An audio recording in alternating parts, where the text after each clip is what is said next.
From the Kiss 92.5 studios in Toronto, Canada. Ladies and gentlemen. This is Roz and Mocha.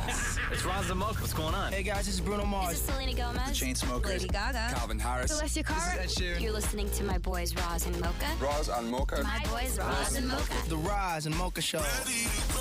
Between Roz and Mocha, who is your favorite? Mocha. You guys are so funny, man. Congratulations, Lisa! Wow! You just won $1,000. It's amazing. Y'all just made my entire morning. Keep it up. You guys are awesome, man. This is the Roz and Mocha Show podcast. So it's spelling bee season. Oh, sick. Always, every time this comes around, every single year when we get into spelling bee season, it's always awesome. And every year I get my kid Roxy, who's in grade 6, to send me over the words for her spelling bee. And then we get Maury to try them. Maury, not the best speller in the world. So, Maury, these are grade 6, 7 words, okay? Last year we did grade 5. Well, that's because last year she was in grade 5. That's usually that's. You lost already, son. But I'm like, I don't want to go higher. Hold on, I got to put my glasses on. Give me a second here. Glasses? These words are small, like my readers. Oh. Sorry. Okay. Oh my Oh, God! 'cause you're reading. This is so amazing. I'll give myself a head rush. You should wear those glasses all the time. Yeah. Thanks. So, damn it, Maury. Again, it's spelling bee season. Love spelling bee season, right? Damn it, Maury. I'm going to start you off with a couple easy ones, okay? These are all from the 6, 7 lists for the spelling bee. Damn it, Maury. Can I use my finger? For what? Oh, to like pretend to write it. Oh, yeah, sure. Go ahead. That's it, though, okay? Nothing else. Okay? Nothing else. You look at me right now, okay? Oh, no, when he takes the glasses off, he means it's serious. When you wear glasses, that's what I love about wearing glasses. I'm that thing now where I point at something like this, right, with my glasses. I'm like, listen, you. Okay, Maury. Yeah. Your word is distressed. Okay, distressed. D-I-S-S-D-R-E-S. No, again. D-I-S. D-R-E-S-S-E-D. Shem. No. Oh. No, incorrect. D-I-S-S-T-R-E-S-S-E-D. What? Distressed. Okay, no, incorrect. Bro, you got me confused. Okay. What's going on with your buzzer over there? Is there a problem with it? Yeah. Yeah, okay. You just make the sound with your mouth then, okay? Yeah, okay. Maury, distressed. D-I-S-T-R-E-S-S-E-D.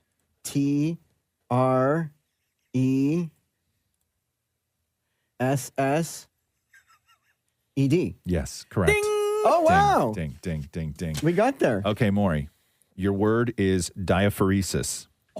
That is not a grade 6 word. Yeah, can I tell you? I'm going through Roxy's spelling bee list, and I see diaphoresis, and then they give the meaning. You want to know what the meaning is? Yes. Please. Profuse sweating. Don't you have that? Yeah, I do.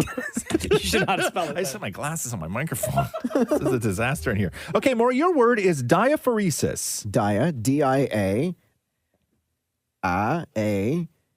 D-I-A-A? Okay, Maury, your word is diaphoresis. D-I-A-P-H-R. Well, let me finish.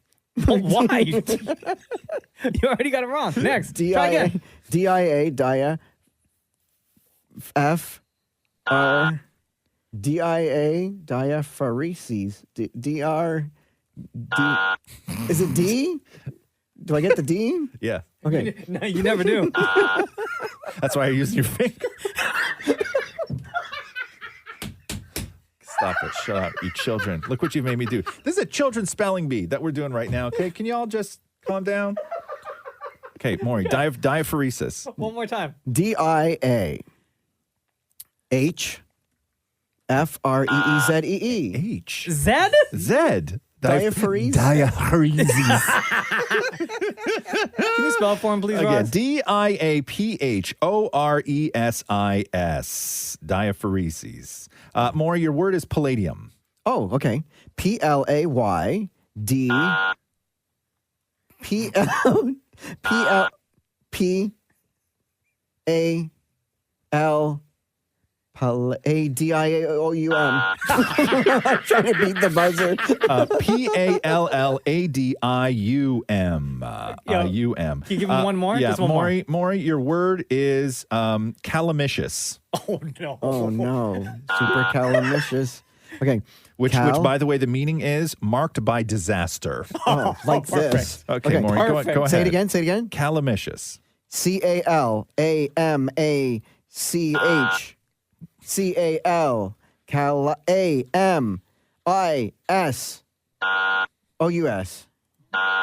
C-A-L. Cal-A-M-I-C-A-L. Cal-A-M-I-S-S.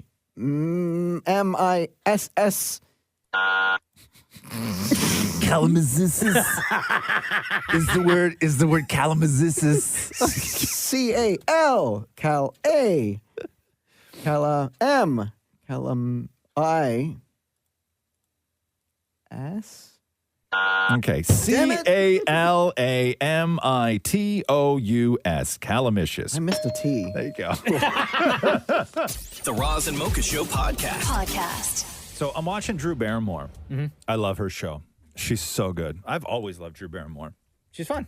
But they start talking about your dreams and your exes showing up in them. So let me play you this clip from Drew. And she's there with Ross, too. What's that guy's last name, Ross? Ross Matthews. Ross Matthews. Thank you, damn it, Maury. Next, has your ex ever shown up in your dreams uninvited?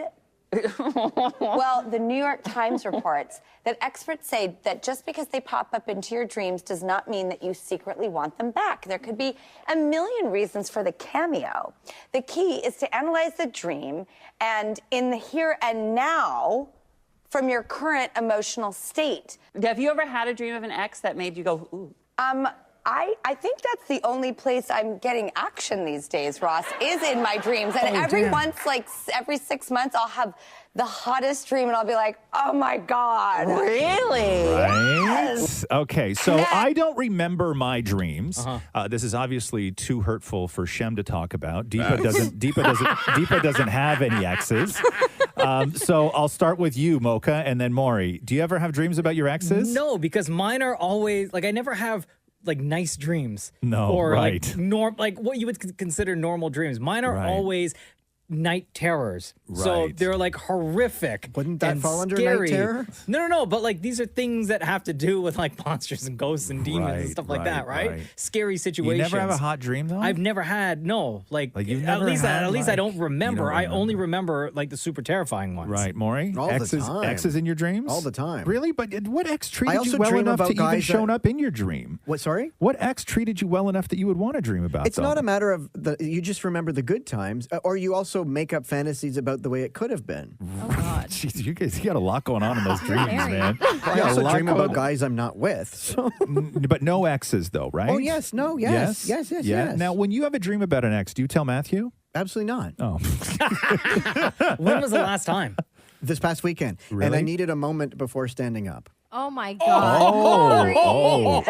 Geez. Damn it, Maury. So you let Matthew get up first, and then you were like, yeah, I'll be Yeah, out in a he minute? came out, woke me up on the couch. He's like, okay, come to On bed. the I'm like, couch! I'm like, Hold on. Was this was this a nighttime dream or this was an afternoon no, it was like nap 3 dream? o'clock in the morning, and he was buying stuff on Amazon. Then comes, he's like, okay, 3 o'clock in the morning. He wakes me. He's like, okay, time to come to bed. And I'm like, I'll be right there. Oh, wow. Deepa, What you did you don't have to do you before? don't have any exes, do you, Deepa? No. No. Okay. So if you did have a dream like this, Yeah. would you tell your husband Thalal or no? I would because it's just a dream, right? But that's the thing. I don't have anybody to dream about. What about your husband? Do you dream about your husband? No, because I have my husband. So, Does he that ever talk dream's to a you? reality. Does he ever? Talk to you about his dreams?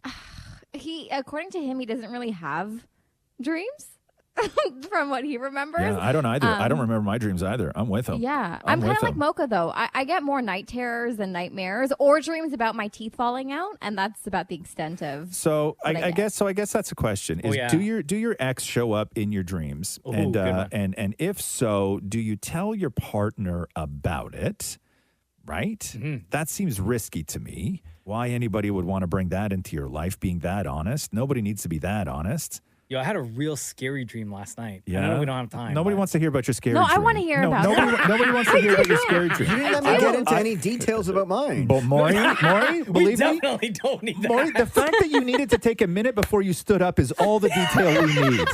That is all the detail we need on this show. The Roz and Mocha Show podcast. These texts are wild, bro. So the topic was, do you dream of an ex? And if you do you tell it to your partner? And what are those dreams? 'Cause I don't remember I don't remember. There's a reason I mean, first of all, I hate hearing about people's dreams. These are interesting to me, though. But I don't remember my dreams. Mocha has night terrors. I'm sure if Shem dreamt about his ex, he'd wake up in tears. Deep has never had an ex. You say that like a bad thing. Like No. I'm just saying, So let's see what the audience has to say. And we'll get to your calls as well. Nope, I never tell them. Most are sexual, and some of them are really good. Some of her exes or some of the dreams? not clarified. Hannah said, yes, my ex shows up all the time, and I never tell my husband because I like it. Oh, wow. Jeez. Ed says this. Funny you talk about this. I just dreamed about my ex last night. I went searching social media, and I can't find her. I just hope she's okay. See, Ed, right? Concerning dreams. Another person said, no, I never tell anyone about my dreams, especially about my ex. My dreams are often about just seeing her or me trying to get back with her. Oh, my God. My boyfriend constantly has dreams of exes and tells me about them. I'd just rather he not tell me. Thank you. Because they are a dream, and it sucks to hear about him dreaming of other women, even if they mean nothing. Right. Let me see here. Hey, Razamoka, yes, I have dreams about exes all the time, and I always feel guilty in the dream. Like my dream self knows I'm doing something wrong. Oh, no. Another text that reads, you absolutely do not tell your partner. That would cause unnecessary insecurities and questions. You can't control what you dream. That's not cheating, right? Well, no. Maury's so deep into his dreams with other guys that I'm sure even before he wakes up, he's just like, change the password. So guilty. Before we take this call, somebody says, I don't tell my husband. I dream about my ex all the time. And we had lots of fun. Oh, why you Did guys they say leave a like, name? man, we don't do names, Deepa. Come on now. Go ahead. Hey, yeah, totally dream about exes all the time, and definitely do not tell my husband. All the time. Now, is this multiple exes or is this just one ex? One in particular. Oh, how long ago? Was it the ex right before your husband? Yeah, it was my longest relationship. And what is it about him that makes you dream about him all the time? My first love. He was really sexy.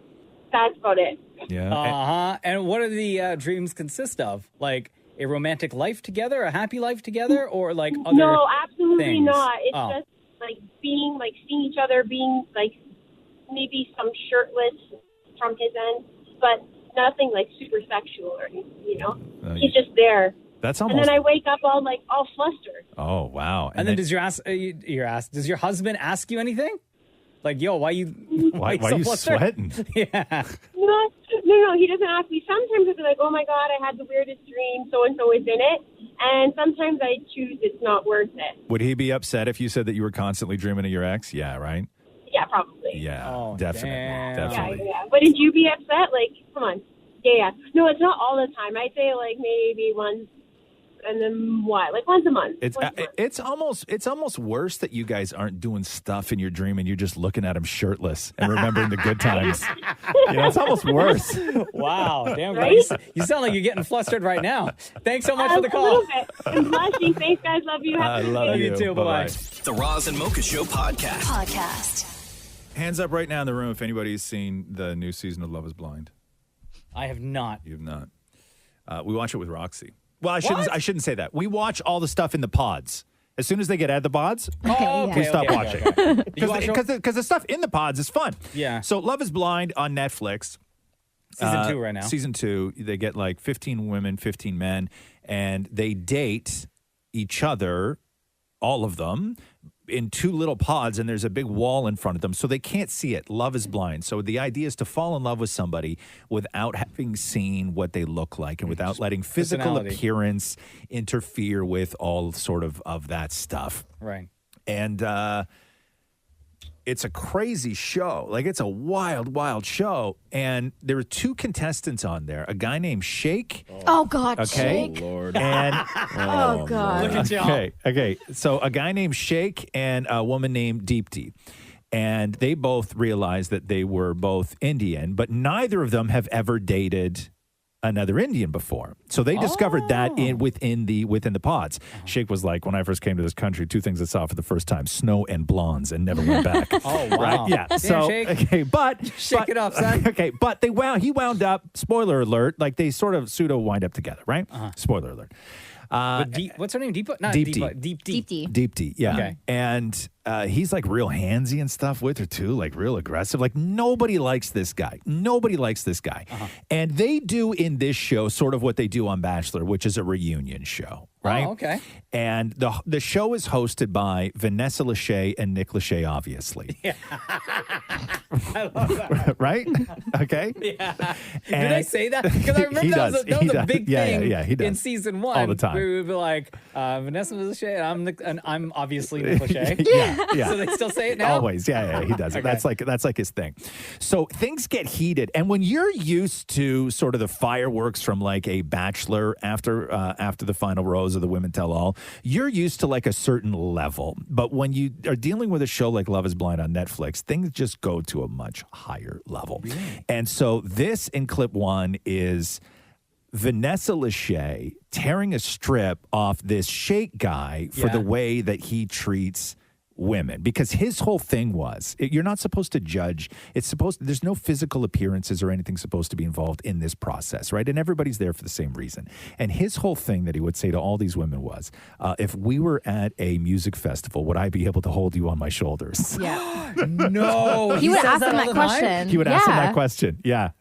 Yeah, he would ask all of them that. He would ask all of them that question. So here's a clip of Vanessa Lachey tearing a strip off Shake. I think you were on, if I may, the wrong show. And what I mean by that is there are shows where they're based on their looks and if they have a connection. But what I'm saying is you need to open your heart to a bigger picture. Because at the end of the day, what if she's dismangled in an accident? What if she gains weight? What if she loses her hair, her legs, and her arms? Are you not going to love her anymore? Different. I hope to God, if I'm dismangled, knock on wood, this man stands by my side, and I know he will, because he loves me for me. So the problem I have, Shake, is that you sat there and berated every single one of these women physically and then went through the process with this beautiful soul over here, She's a beautiful all because soul. you wanted someone that you wanted to not fall in love with. I didn't even do that. I didn't even do that. That's the point. So if you think that's my goal, You very just said wrong. that, babe. No, I didn't. Why don't you twisted that around? I as did. in- I'm sorry. I'm heated. Let me change the subject. No. Ladies. Whoa. Change Oh, it's the still on you, babe. subject. It's still on you. Okay, so then, you just wait. So then, Nick Lachey came. You never see Nick Lachey, obviously, in any other sort of state than other Nick, other than Just just regular being Nick Lachey. Regular Nick Yeah. Lachey.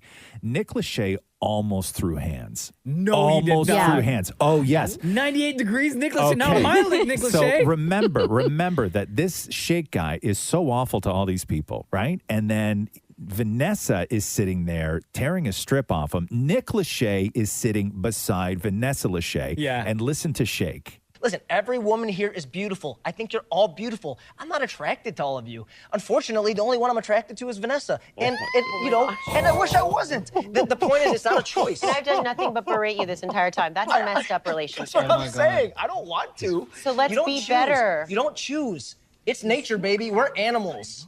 We're animals. No, you treat animals. We're human beings. Oh, still animals. Okay, And I Nick. see now why you don't treat human beings. So Shake is a vet.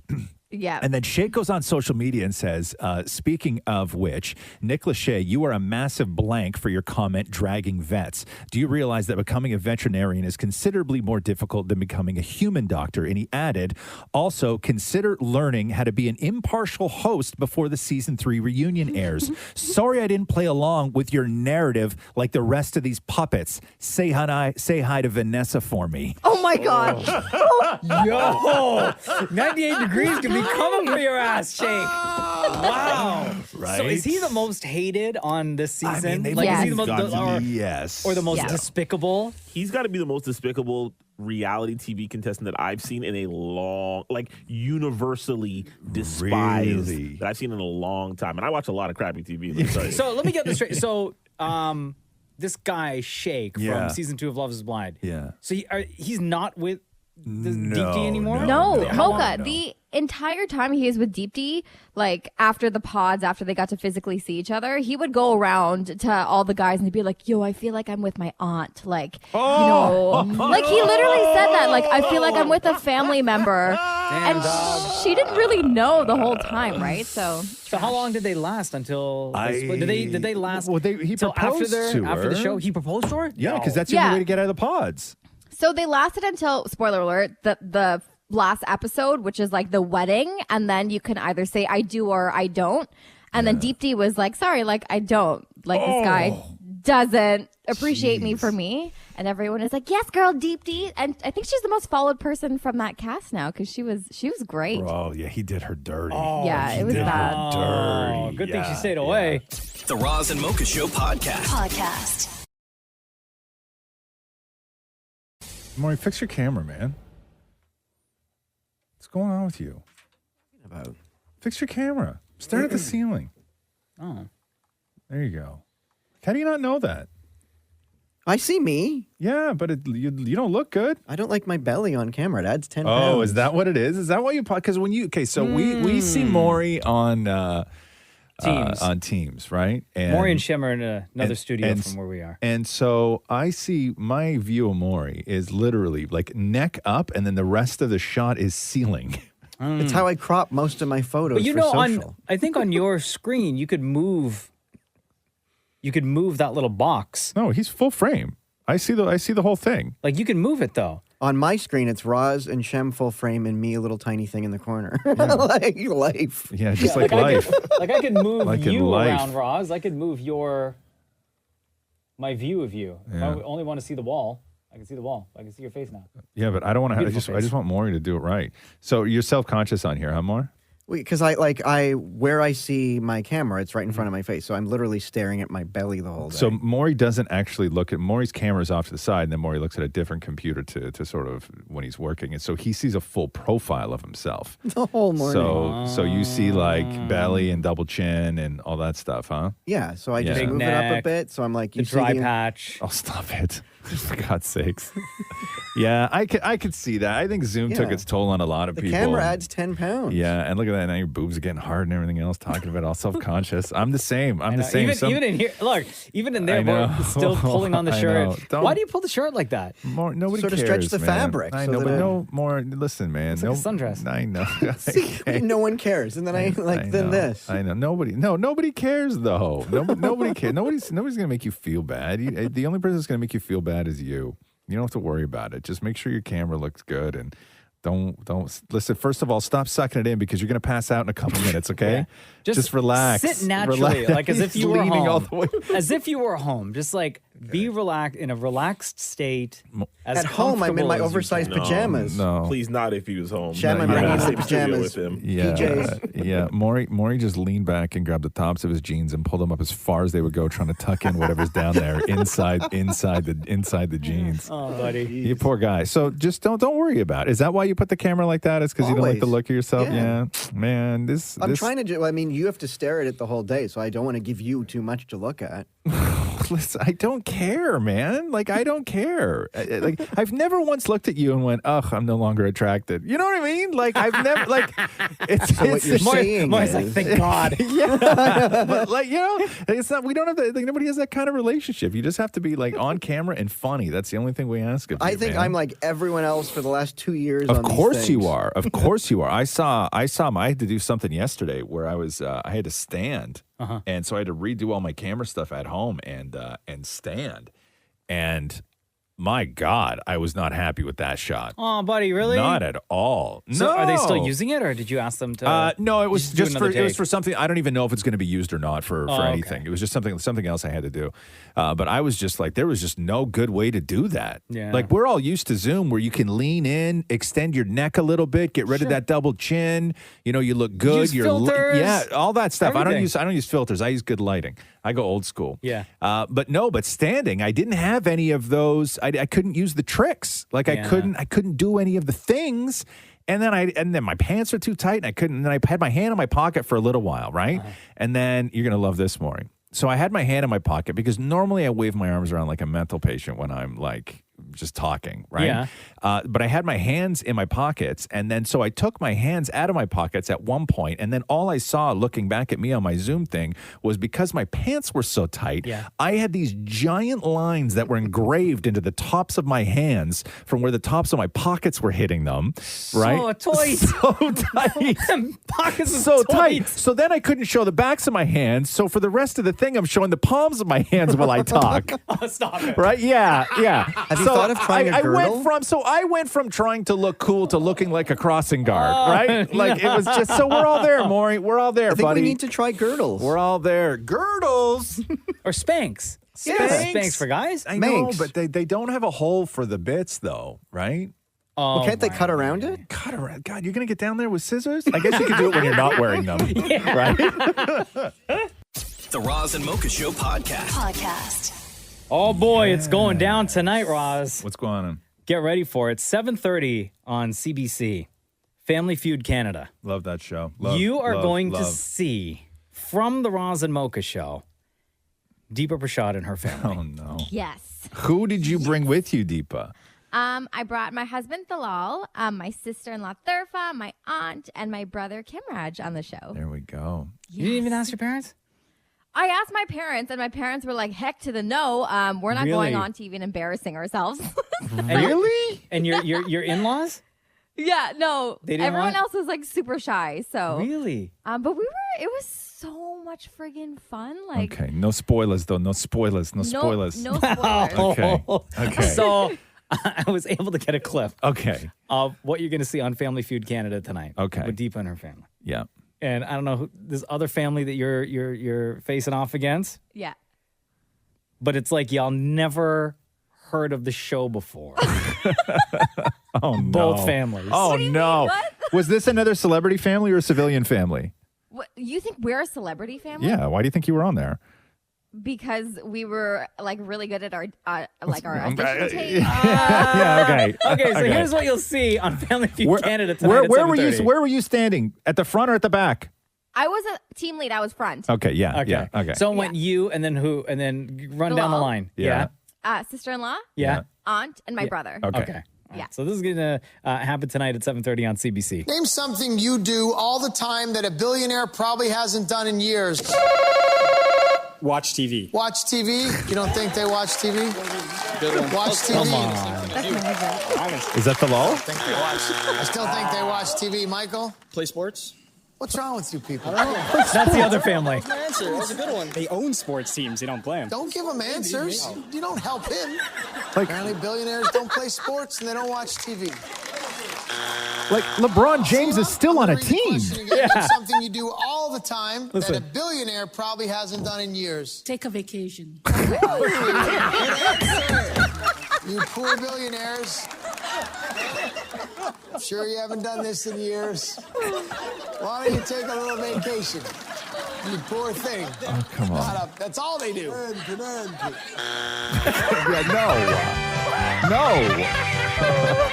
No. Both families. Both families. This is going to be so entertaining tonight. Both families.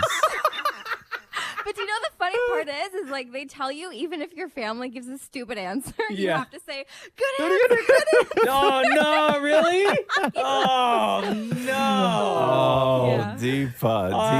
Deepa. So you could watch Deepa and her family on tonight's episode of Family Feud Canada at 7:30 on CBC. Yeah. Yes. Apparently it's Buzzer City on that episode. Before we let you go, Deepa, don't say anything because, of course, no spoilers. I just want to watch your face while I answer this question. Did you get one single answer right? Yes, Rob. No spoilers. No spoilers. The Roz and Mocha Show podcast. So, did everybody watch Family Feud Canada last night? Absolutely. Featuring Yes. our very own Deepa Prashad. It was, Absolutely. Deepa and her husband and her sister-in-law and her aunt and her brother. Correct? Mm-hmm. Yeah. Yep, Can I ask a correct. question? Yeah. How, like on TV, the studio looks massive. Is it really massive or is it really small? It's not really small or really big. It's like Great answer. Great question. Great answer. So, Deepa's family was playing against another family who had won the previous night, right? Yep. So they'll be champions. They'll be on again tonight. Were you guys intimidated? Like did you get a chance to talk to the family, the other family beforehand, or?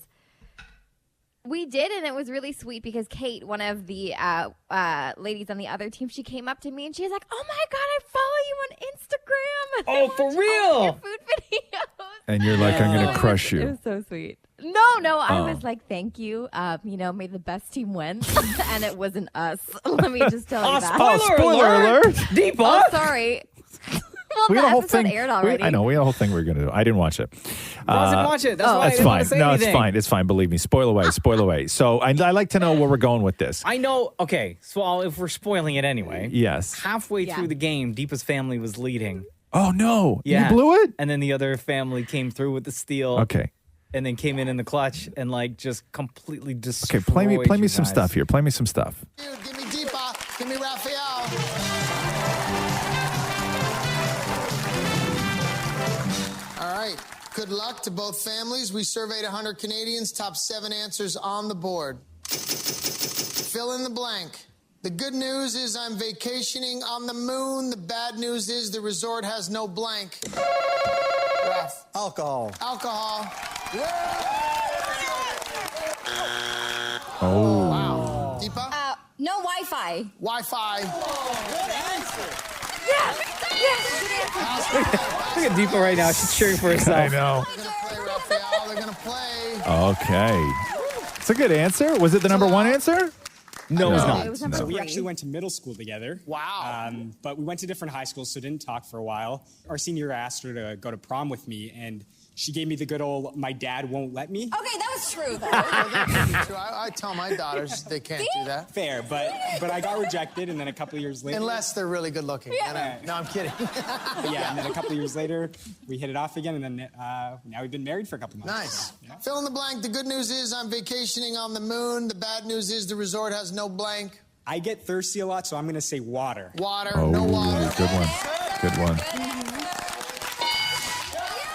That was pretty good. Pretty Okay, good. not bad. But Good then answers. But then the Spataro family came in because y'all didn't get everything on the board. Raphael, chance to steal. Fill in the Yeah, I was going to say air. I'm vacationing on the moon. The bad news is the resort has no blank.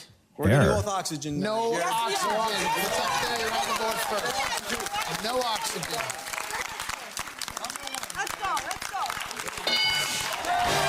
Yeah, that was the number one answer. How did you guys not think of that? How does Wi-Fi come to your mind before oxygen? When you're there, though, you feel like under pressure because there's so many the Wheel of cameras. There's a Fortune live answer. studio audience. Exactly, 100%. That's why I sympathize with those people who couldn't get that one Wheel of Fortune answer because you're like, I don't want to look dumb right now. Yeah, I got you. So You don't know what's coming. we- You don't know what's coming. No, and we went to sudden death, so it wasn't like like we struggled. It was like down to the wire. By the way, Yeah. Deepa and her family were on Family Feud last night. And you want to talk about sudden death? So it was Yeah. Deepa's brother that goes up to the to the podium. Okay. And the other family, shout out to the Spataro family. I believe they listen to the Roz and Mocha show as well. And it was one of them up there on the podium. All right, no team has reached 300 points. That means we're going to sudden death. Give me Kimraj. Give me Giovanni. Kim, Raj, and Giovanni. Okay, gentlemen, I'll tell you what happens. For this survey, there's only one answer. Whoever gets the answer wins the game, plays fast money for $10,000. Here we go. Good luck to you both. Come on. We surveyed 100 Canadians. Here's the question. Name something people try to give up cold turkey. Now, before I play the answer. Yes. Or play what was said. Yes. What do you think? There's only one answer. I'm going to say alcohol or cigarettes. Well, you can only say one. I'm going to say alcohol. Name something people try to give up cold turkey.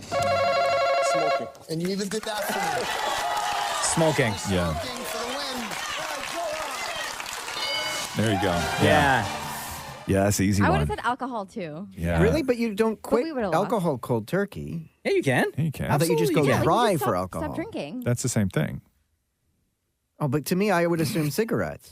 Yeah, or drugs. I was going to say drugs is another one. Yeah, yeah. right? So then I mean, the Spataro family came out on top, and they're going I stopped for night watching number after 3 that. tonight. yeah. What do you mean after that? No, I stopped watching after There's like when 5 minutes left in this shit. I know, but I turned it off out of protest. Oh my God, Maury. Congratulations, Deepa and her family on Family Feud Canada last night. The Roz and Mocha Show podcast. Roz and Mocha's Hell of a Story. Hello, Becky. It's Roz and Mocha. Welcome to Roz and Mocha's Hell of a Story. Hey guys, nice to be here. So I've heard some of your hell of a stories, and I feel like this will be right up there. Okay. But before I get into it, I do want to say, Mocha, what day is it? It's Friday! Yeah, it is. All right, Becky. That's the best way to start Hell of a Story. Okay, go ahead, love. Go ahead. Okay, so my story takes place back in 2017. I was in Vietnam with my father. We did some hiking in the south of Vietnam, and then we took a bus up to the north to do a couple days of hiking. Mm-hmm. So we're up in the mountains there, and we meet up with a guide who's to lead us. He barely speaks a lick of English, but, you know, he leads us up through the mountains. Usually these guides are pretty social, but our guide was a little different. He walked about 50 feet in front of us, didn't talk to us much. So, you know, we're kind of blindly following this guy we just met through the mountains and hoping for the best. So we get up to this mountain town, and it's more of a few houses and barns, and we're led into this one house/barn where we're told this is where we're going to be staying, and it's going to be our home for the night. Did you know that you were going to be sleeping in somebody's barn? No, we knew it was going to be a homestay. From our research, you know, some of them are pretty nice, but this one was quite literally a barn. You know, no electricity, no plumbing, floors were dirt. So what was the conversation between you and your dad when you came to this realization? Like, we got to get the hell out of here? Well, no, it's more so we're in the mountains. We don't know where we are. We don't really have a choice. So we're just going to go with the flow, and this is where we're going to stay. Okay, so just being super flexible. Okay, so you're in the you're in the mountains in Vietnam, and somebody leads you to a barn, and they're like, "Here, sleep here." Yes, that's correct. Okay, then what happened? So our guide points us towards this ladder, and it leads us into this attic, which is a bare room with just a couple pillows, a blanket on the floor, and a bug net. But there's no bugs there, so we weren't really sure the purpose of that. So we're getting ourselves all settled, and then the attic door slams behind us. Okay. And I go to check it, and it's either something you can't open from the inside or it was locked. Oh. Yeah, we were in this attic for the long haul. Okay. So we just kind of think, you know. This is why I don't travel, by the way. This is why I don't go on vacation. We wake up a couple hours later to our guide at the attic door, and he summons us down for dinner. So we go down, sit at this table, and slowly other members of the family start filing in. Okay. So our guide explains to us in very broken English that it's polite to take an offering from the family before you have the meal. So we're given a couple small glasses of what we're told is moonshine, which we had never had before, and we're told to drink it. Yeah. So we drink the moonshine. It's clearly very alcoholic, and they keep pouring more and more glasses for us, again, not really addressing us. But we didn't want to be rude, so we kept drinking this moonshine. Oh, my You're drinking homemade alcohol that a Vietnamese family served you in a barn in a mountain where nobody knows where you are? Yeah. Okay. And we kind of realized at that point that we're the only ones drinking it. Yeah. Oh, no. No. Yeah. So then we're given a stew, which is our meal. And we couldn't really see what was in the bowl just because there was no electricity. But we started eating it, and it was fine. It was food. We were intoxicated. And I take one bite and feel this strange texture in my mouth. And I'm not really sure what it is. So I spit it out, and it is a 3-toed chicken foot with scales, claws, feathers, the whole 9 yards. Hey, listen, you wanted culture, right? Yeah, exactly. That's what they do. You got local, you got to eat what the locals eat. That's what they do. As gross as it may seem to somebody who doesn't grow up there, you wanted culture, you got culture. And, I'm usually pretty adventurous with my palate, but that was a little much for me. So I put that to the side and kept eating the stew. My dad is then offered a full cup of something, and he asked, okay, this time I want to know what's in here. And our guide tells us that it is chicken blood, and everyone wants him to drink it. Ew. Full cup of it. Yeah, so he politely declines. That's a little much for him. However, our guide takes the cup from him and just drinks the entire thing. Okay, this is when I start thinking that I'm going to wind up on a crucifix on the other side of the barn that I haven't seen yet. You know what I mean? Like, you're part of a ritual at this point. So after that, we go to sleep from there. However, we're woken a couple hours later by this banging around happening in the attic. And we're like, we're the only ones here. What could this noise be? So we turn on our headlamps, and there are bats everywhere, swooping in around us, flying around. Something's going on. They made you sleep in the bat cave? Yeah. Oh my God. That's what the net's for, right? Exactly. Yeah. That's what we put together. Oh, that's what the net's for. So we crawl under our little net and go back to sleep. Right. But then, of course, we're woken a few hours later by something else. Yeah. This time, it's some screaming happening outside, screeching, squealing. We thought it was people at first, but then we put together, oh, this is the pigs on the farm. Okay. But then after a few minutes, all at once, it just goes dead silent. We go back to sleep, go down for our morning breakfast the next day, and what can you imagine we're having for breakfast? But bacon. This is why I don't travel. And I am all live your life and eat what you want to eat, everything else. I am not interested in culture to where I'm going to sit in the dark and eat a knuckle and drink some blood and your homemade moonshine. Did you or your dad have your phone with you? Could you Google or look up anything that had to do with this farm just to make sure that you guys are going to be safe? No, we were in the mountains. There was no signal. There was no nothing. No electricity. Absolutely nothing. It's not that. It was like we were stuck there. There's nobody, and also nobody's going to hear your screams. Not that anything bad was going to happen. But hey, listen, you want culture, you got culture. We did, and it's definitely a story we're always going to remember. Yeah. And that was one hell of a story, Becky. Thank you so much for sharing. Awesome. Thanks so much for having me, guys.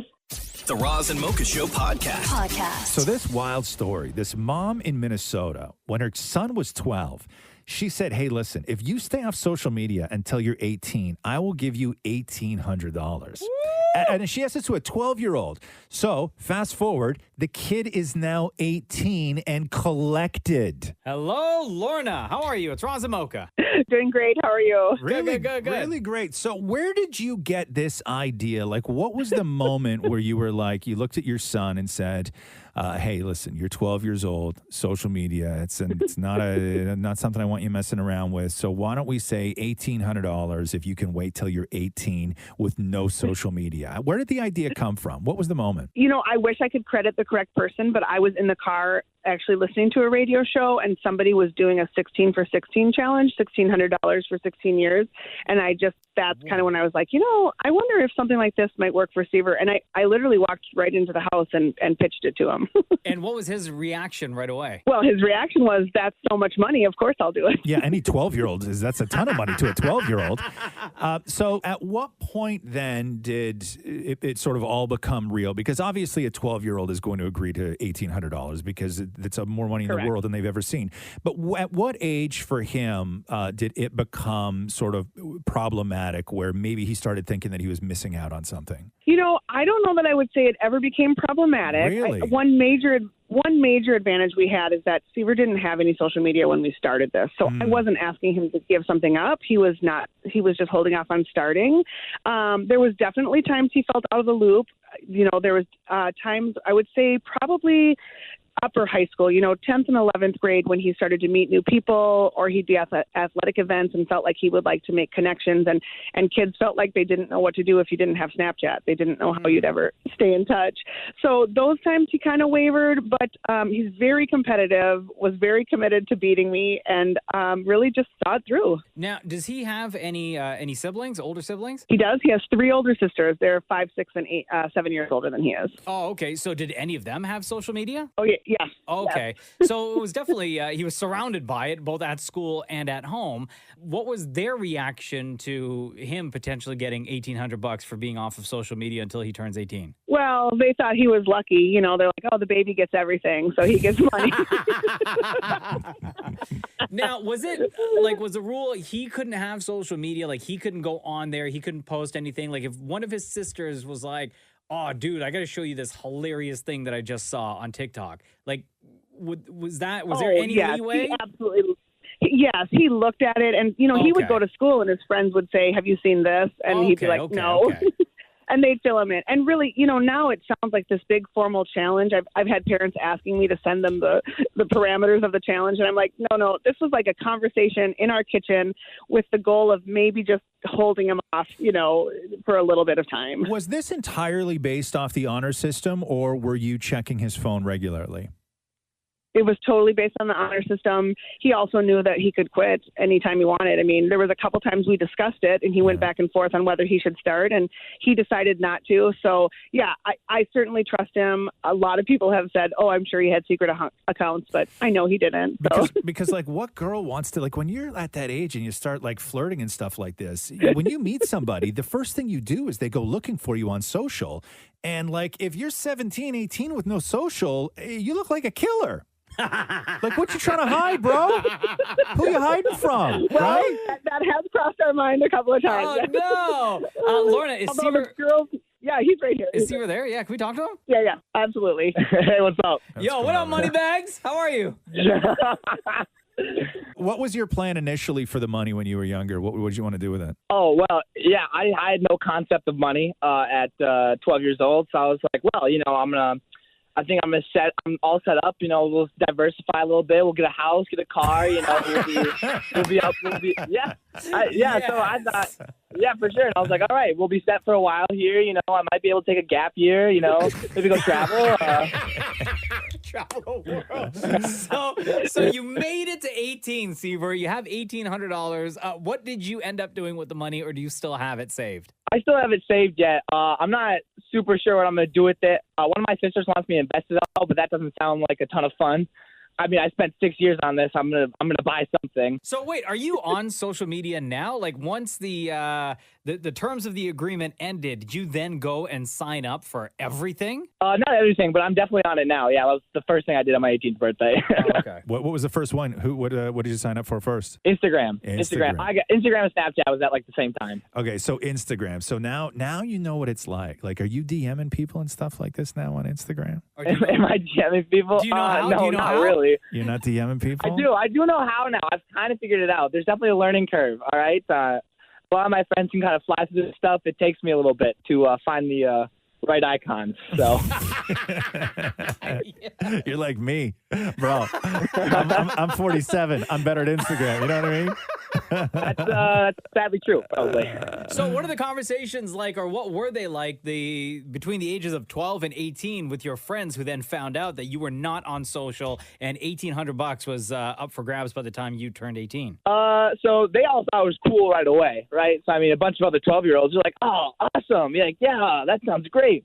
But, I mean, obviously, as you get older, I just got teased a bunch by my friends. But nobody really cared. I mean, nobody was like, oh, this kid doesn't have social media? Like, what a loser. Let's leave him. Let's ditch him. Did you find that it was difficult? Because, like, that's how people connect with, like, when you're a teenager, you're 17, 18 years old. Like, that's how you get girls is social media. You know what I mean? That's how you get girls? No, don't worry. I was fine. Oh, okay. That is amazing. Yo, Seaver, thank you so much for joining us on the Roz and Mocha Show. Please give your mom a big hug and a kiss for us as well. We appreciate your time. Go enjoy that cash, I bro. appreciate you for having me. The Roz and Mocha Show podcast. Roz and Mocha's Fix My Life. What advice can you guys give me? Okay, so my question is... Got a problem you can't fix? Roz and Mocha got you. Hi, Bailey. It's Roz and Mocha. How's it going? I'm good. How are you? Good. What's going on with you? So my question is, how do I introduce my 3-month-old to family and the world for the first time after COVID? Oh, yeah. You wrote us this. Roz and Mocha, yeah, Fix My Life. I got a 3-month-old, and with the world opening up after the long haul of COVID, I am terrified to expose him to the rest of the world after being in our bubble for so long. So this isn't about the kid. This is about you. A little bit of both, I would say. Like, yes, my worries obviously outshine his because he's obviously so little. He probably doesn't have any worries. But my worry is him getting sick. Has he met anyone yet? Like, have you introduced him to immediate family or any super close friends that you've been able to see throughout COVID? Yeah, so he knows his grandparents and his aunts and uncles, and that's it. He's never been introduced to friends. He doesn't really go out of the house unless absolutely necessary. So so in your head, right? Mm-hmm. When would this be okay for you? Like, what would you need to hear in order for you to not worry? To be honest, I really don't know because I talk about this with my husband all the time. It's been ingrained in our heads for the last 2 years, like, don't go out, stay in your tight circle, wear your mask, keep your distance. And I think just for me, it will take a while to get out of that. But I think with things kind of opening up, like, I am ready to get back to normal. I am ready to, take him out and myself also just to go out and not have to worry about things. So I think it's just going to be a little bit of an adjustment period. Have you looked at the way other people in the world have sort of been living their lives for the last little while? A little bit, yes. Like, I'm starting to notice even like a few months ago, people are just kind of letting loose, like not really following anything. Like, they're sick of it. They're over it. They just, scrap the masks, scrap the social distancing. Let's get back to life because we've missed out on so much already. And I feel the same about missing out, but it's just how far do you go that you can still protect yourself and your kids? So I will say this, Bailey. I was kind of like in your situation. I took every extreme precaution when it came to COVID, right? Like, we have a young child at home. He's too young to get vaccinated. So we were navigating the world in a very specific and as safe as possible way that we could, just for his protection, right? Like, my wife and I are both, triple vaxxed, and like I said, our little guy isn't, right? So obviously keeping him safe is our number one priority. But as you mentioned, things are opening up, and as we are getting a little bit more comfortable, it was only until a couple of weeks ago that we were really, really comfortable being out there in the world. Like, you know what you have to do to keep yourself safe and to keep your child safe. You know when and where you have to wear a mask, and it's it doesn't hurt you to wear a mask for a couple of minutes, and then when you get back outside, you take the mask off, right? I think that as you slowly kind of integrate back into the world, still being cautious, or as cautious as you want to be, because you mentioned it too. Like, we're all sick and tired of this. You think I want to wear a mask going out? No. I don't want to have to show vaccine. I know now we don't have to show vaccine passports, but still, all these other inconveniences. But in the grand scheme of things, they're just, for me at least, minor inconveniences when going out there navigating the world. And I think that once you start kind of doing those things, getting back to quote unquote regular life again, you'll be fine. Your worries will lessen with every single outing that you take. I hope so.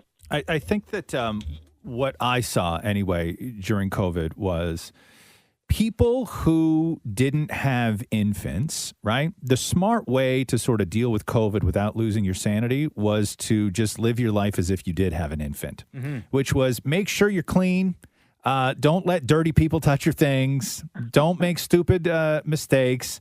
Don't hug, lick, touch, wipe things on you that have been touched by other people. Always live your life like you have an infant. You have an infant. Right? So you're already doing all of those things. Yeah. I think that just having an infant prepares you for a world in which you can open up and start living sort of post-COVID, even if you are still a little bit worried. Because just as a mom with an infant, you're going to make those right choices anyway. I just don't think that you need to live in fear. Okay. Because living in fear is what's going to affect you, which is what's going to affect your kid, which is what's going to affect your marriage. Right. You have to get over the fear and just start living life as a mom with an infant, and you're going to be okay. All right. Feel better, Bailey? A little bit, yes. Thank you, guys. Get out there, start licking all them doorknobs, and then give your kid a big kiss right after. Yeah, like before COVID, I there's a million moms who are like, listen, do I want to do am I gonna bring my kid to the park and just let him lick that pole? No, right? And that's without COVID. Yeah. Am I going to let my kids share, things with other? No, you don't do that. But you would never do that anyway. So just be a great mom with an infant and live your life that way, and just and work on the fear. The fear is yours, not the kids. Yeah, you're going to be totally fine, Bailey. Promise. Totally. Okay. Right? Thanks, guys, so much. And babies are small. They're easy to keep away from everybody. That's true. Awesome. Yeah, thank you guys so much. All right, you got it. You take care. Roz and Mocha's Fix My Life on Kiss. I want to get everybody in on this here. The question is joke or jerk? Joke or jerk? Okay, so I will be asking you, Shem, Deepa, and Dammit Maury, Mocha, yourself. I want to play a clip from Wheel of Fortune last night because people are going in on Pat Sajak for the way he treated and talked to a contestant named Scott Ingerson. So, you know how they do hey, let's get to know Scott, right? Yeah. So they do this. So listen to Scott's answers and how Pat reacts to Scott's answers. And you tell me if he's being a jerk or if he's telling a joke. Hello, Scott. Hello. Scott Ingerson is from Upland, California. And let's hear all about your life and times. You teach improv. I do. All the tenets of yes and observing, connecting, and responding, and having fun. I'm sorry, I wasn't listening. I know. Oh, go ahead. And you perform as well. I do, absolutely. And why am I mentioning this? But it's on your card. You had your big toe chopped off. Why are you telling this? Yeah, it's important to know that when I was 12 years old, I was riding a 10-speed bike with flip-flops, and I fell and completely cut off the top of my toe. And the next car that came by were two paramedics that were on their way to their job. And they said, it's just a laceration, but I didn't know what that was, so it freaked me out even more. And my toe is reattached, and I just want to say thank you to them 30 years later. Thank you.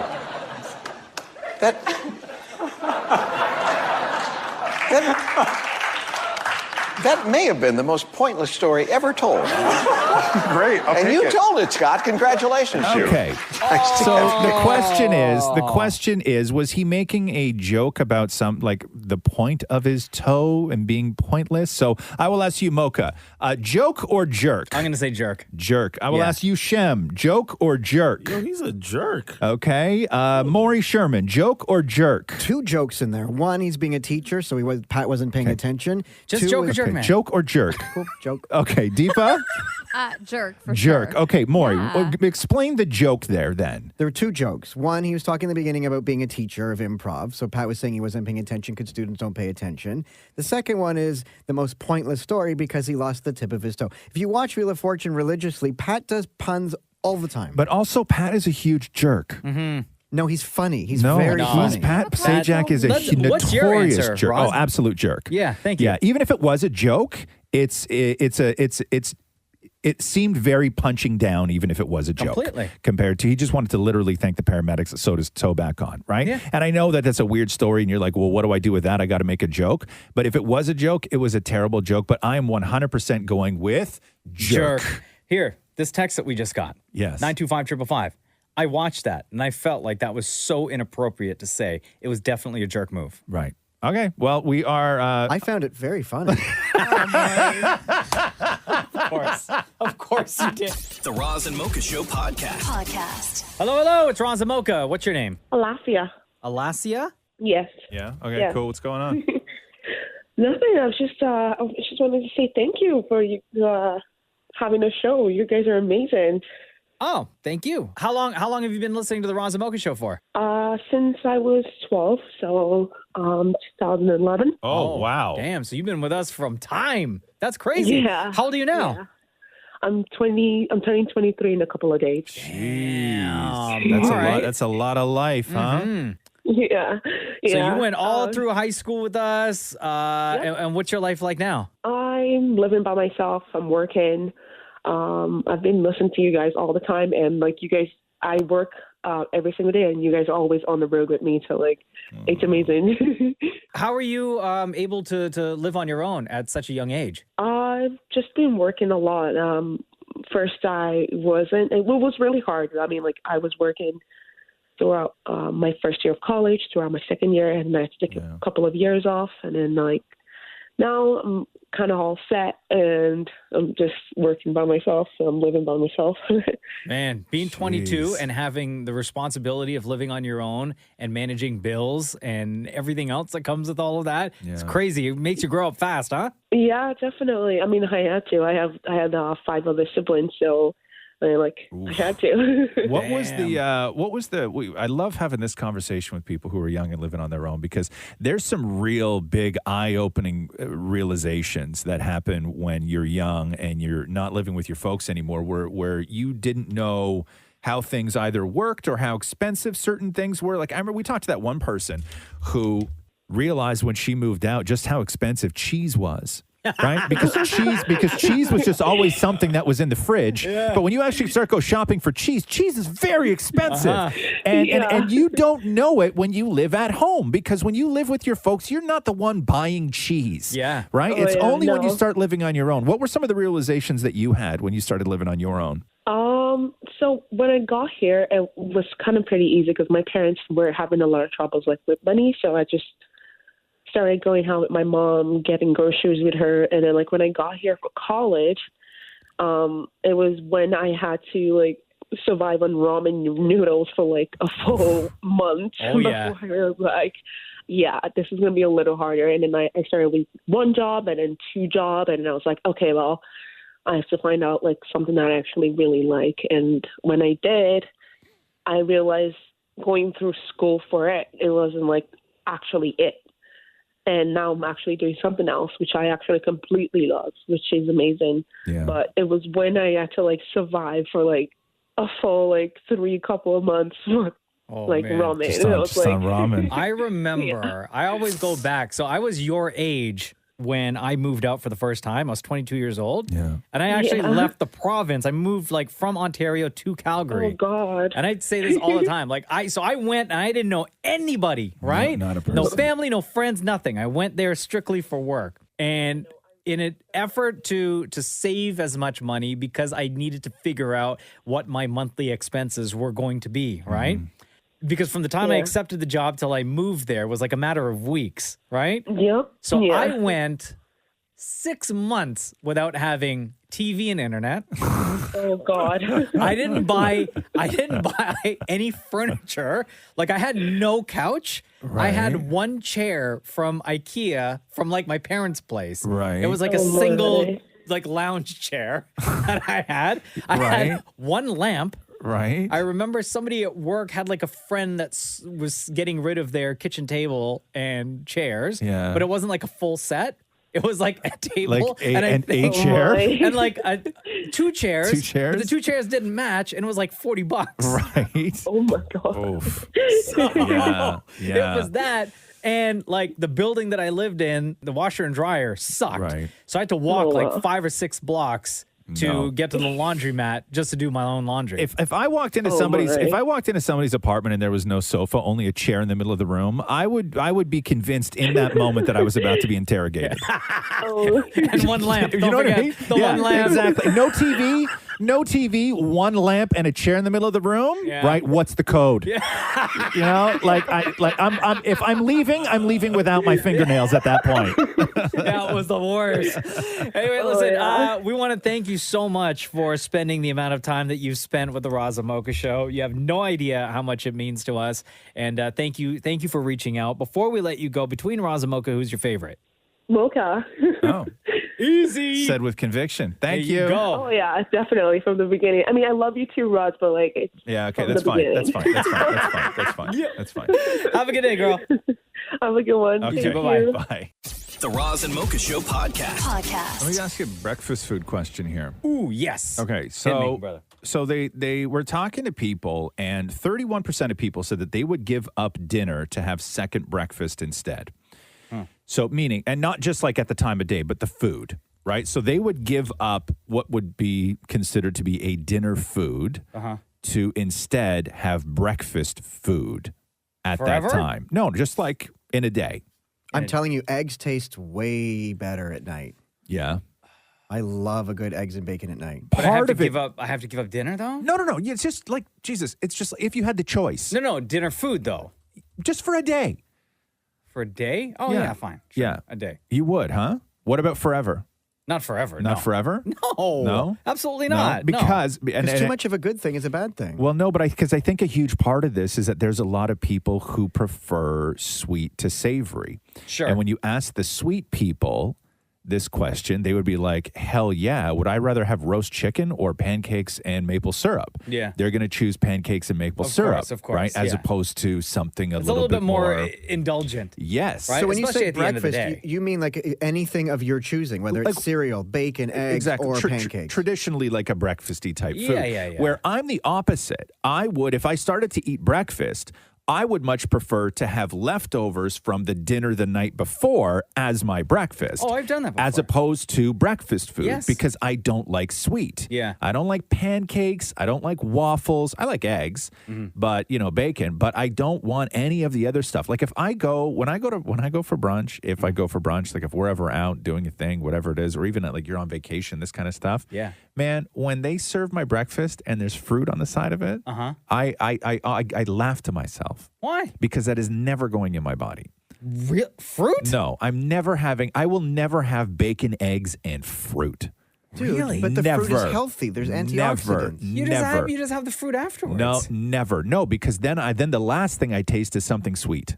What's wrong with that? I could never. No, but I find I could never. fruit sweet would be different from like pancake syrup sweet. See, not to me. Same thing. It's the same thing. Same thing. really. A slice of so like a nice little bit of like cantaloupe. Cantaloupe? Yeah. Or like some mango slices with some grape and like with breakfast. and Yes. strawberries. Oh, and you're mad.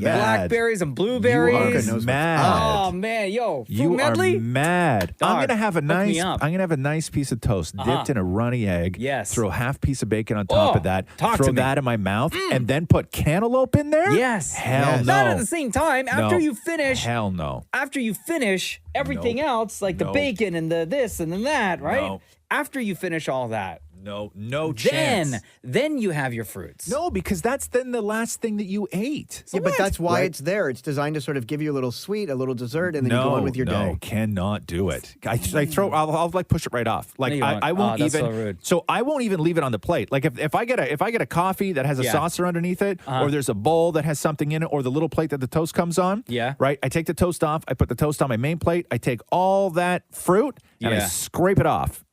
And then I use my napkin to sop up whatever fruit juice is left on the No, corner of you my don't. plate so my hash browns don't You're touch it. That disgusted, huh? Yeah. No. So rude. Yes, I think it's rude. Then why really don't you ask do. in advance so they don't waste it? Like What? say, hey, don't If give we me the were fruit. at breakfast, Do you honestly think that I'm pretentious enough to go into a restaurant and say, yeah, I'll have the big breakfast, but hold the fruit? I'm not Yes. doing that. I would rather throw it away. The Roz and Mocha Show podcast. Apparently, they're running these Madonna actresses through boot camp. I didn't believe this story. And then, What do you mean? So, this Madonna movie that is not even written yet, that Madonna directed? Madonna's Gonna be- directing okay. it. Yeah. Good. And so the story goes that actresses who are auditioning to play Madonna in her biopic, quote, must first go through boot camp. So some of the actresses participating, Florence Pugh, who's a huge actress, Julia Garner from Ozark and played Anna Delvey in Inventing Anna. They say Bebe Rexha is also in the mix. Emma Laird from Mayor of Kingstown. Alexa Demi from Euphoria. What they're saying is that anybody looking to play Madonna, they've been doing dance training sessions that sometimes last up to 11 hours a day with Madonna as the choreographer. And if they get a call back, they'll have to go to readings with Madonna and a singing audition. Really? She's taking this very seriously. A source said, quote, too seriously. A source said, quote, you have to be able to do everything. The script is still being written. As of right now, the movie is expected to include Madonna's 1990 Blonde Ambition tour. So basically, there's going to be a lot of dancing and a lot of singing.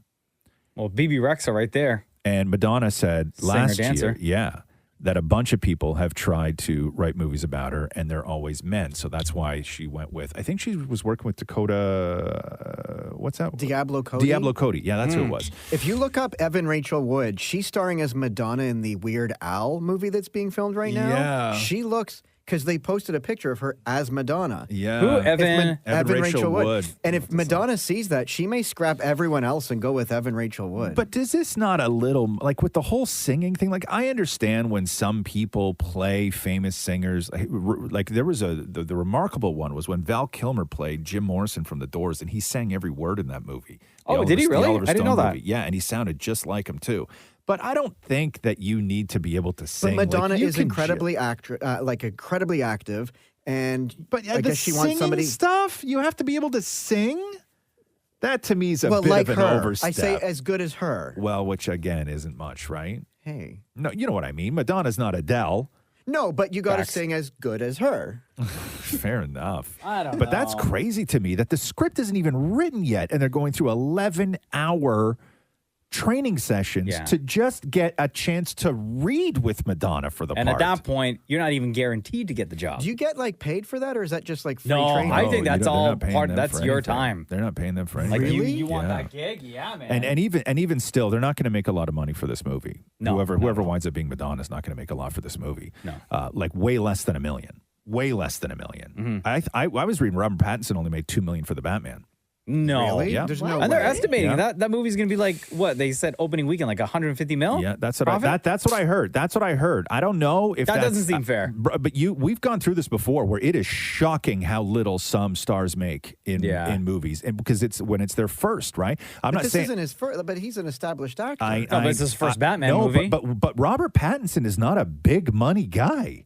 Yeah. Robert Pattinson, aside from when he was a young guy doing Twilight, when has Robert Pattinson put asses in seats? Never, not since, no. I don't know, but don't you think because he played Edward Cullen, then his paycheck would go up every single time he's in another movie? No, because he's only done small movies. Yeah. Like I don't even think Robert Pattinson has had. His last movie was Pattinson, which he played when he played the bus driver. Paddington. Oh, Paddington. Yeah. Yeah. When he But played a bus driver. I don't think Robert Pattinson since Twilight has been in a movie that would have even paid him Like $2 million. Right, like a global phenomenon. Yeah. Do you think he's getting shares though in this? Like, Well, if it does that's you'll get, like, a that's the percentage? thing. Yeah, he might, but Like with you're- toys and stuff like that? Yeah, I Right? think so. I Merchandising? think that's the deal that those guys usually get. But no, so it's wild. But they're going through a lot to try and play Madonna, like Florence Pugh and Julia Garner. That's a lot. Yeah, 11 hours 11 a day hours. to maybe get a chance to sing in front of Madonna, to audition for a role. Yeah, that's big, man. The Roz and Mocha Show podcast. Oh my God! So I got to play this for you. It's I'll get to it in a second because I want to sort of do the little bit of the history of it first, which is Kelly Clarkson last night did "I Will Always Love You," and she sang it to Dolly Parton. Beautiful. And Dolly Parton wrote "I Will Always Love You" at the beginning of her career, and Dolly Parton refused to sell it to Elvis. So the Elvis's manager went to Dolly Parton and was like, "Hey, we want Elvis to do this," and she was like, "No, man, no chance." So she sang it first. She wrote it and sang it first. Okay. So they wanted Elvis to do it, but they wanted all the publishing for it. And, so they made the money. and Dolly was like, "I'm not doing that. I know what this song is." Mm-hmm. Even back then, she's like, "I know what I have here." And so she didn't let Elvis. She wanted Elvis to sing it, but she wouldn't give up the publishing. So Elvis never did "I Will Always Love You." So here is, before we get to Whitney and then eventually Kelly Clarkson, here is, in case you've never heard Dolly Parton singing the song she wrote, this is Dolly's version of "I Will Always Love You." So I'll go, but I know I'll think of you each step of the way, and I will always love you. What a beautiful song. Right. Shem, you're not loving this? No, really? No. Really? There's only one version of this to me, man. Yeah, it's this one. Oh wow! It was only until like a couple of years ago that I realized, or I found out that it was Yeah. Dolly Parton that wrote the song, and Right. and sang it originally. I always thought my only version of "I Will Always Love You." Most people's only version is I would Whitney. say. Yeah. She's the one that made the song popular. So here, of course, is Whitney's "I Will Always Love You." And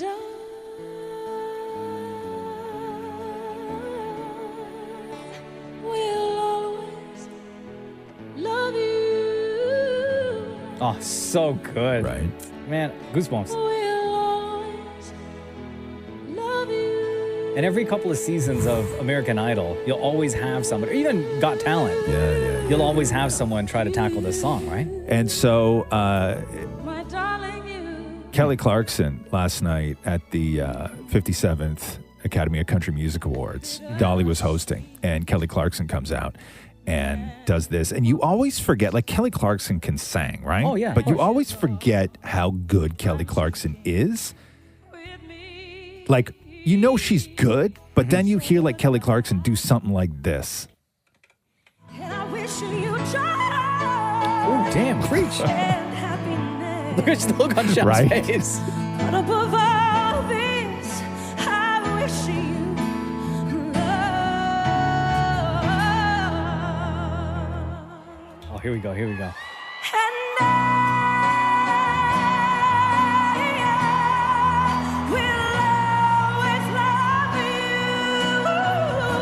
Oh, wow. Kelly Clarkson. Yeah. Yo, you get the head nod from Shem on this one. Oh, yeah. It's It's great, amazing. right? It's great. So Great good. range and everything. That is Right, not listen. Yeah. And carries the note and everything. That's beautiful, Kelly Clarkson. Oh. Love you. Oh, bravo. Bravo, Shem, Kelly that- Clarkson. That's the second best version of that song I've ever heard. Really, huh? Whitney first, but that's the second best I've ever heard. Yeah, it's dynamite. That is not an easy song to sing. So That it is goes a Whitney, very then Kelly, then different- Dolly? No, Dolly ain't third. No. Oh, I know who you would think is third. Is that young lady years and years ago who was attempting to sing I Oh, who Will went Always Love You. viral? And she went viral because she kept screwing up and screaming. You don't. remember this girl?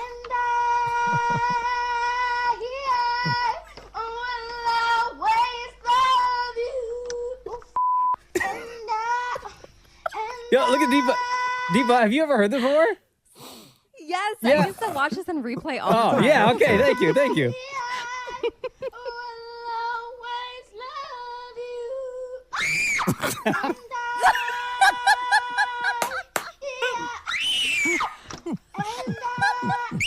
Try again, girl. Yeah, lower octave. Good. Yeah, there you go. This poor kid. She's probably like 30 now, this girl, right?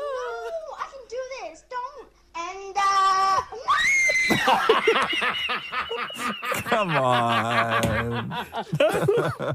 The Roz and Mocha Show podcast. Ludacris is a Grammy Award-winning rapper who's released 9 albums throughout his career. He's part of the Fast and Furious franchise. He's a philanthropist and restaurant owner. He's also got a hit TV show on Netflix for kids called Karma's World, which hit top 10 in 42 countries, by the way. Inspired by his own daughter, Karma, season 2 comes out tomorrow, which will see Karma run for school president, continuing to make a difference in her community, dealing with social media. It's an inspiring and fun show. Ludacris, what up? What's the word, my favorite people? How you Yo, doing, man? so good to have you back on the Roz and Mocha Show. How you feeling today, man? Man, I'm good now that I'm talking to y'all. Come on, man. The last time we talked, it was to help promote season 1. At that point, did you know already that there was going to be a season 2? Had you prepared enough for a season 2, or did they call you ASAP and be like, yo, we need a season 2, let's get to work? You know, I did not know, but I had a feeling since I was able to promote it on the Roz and Mocha Show that it was going to go out to so many people in Canada that so many people would watch it that it was only a matter of time before we would get a season 2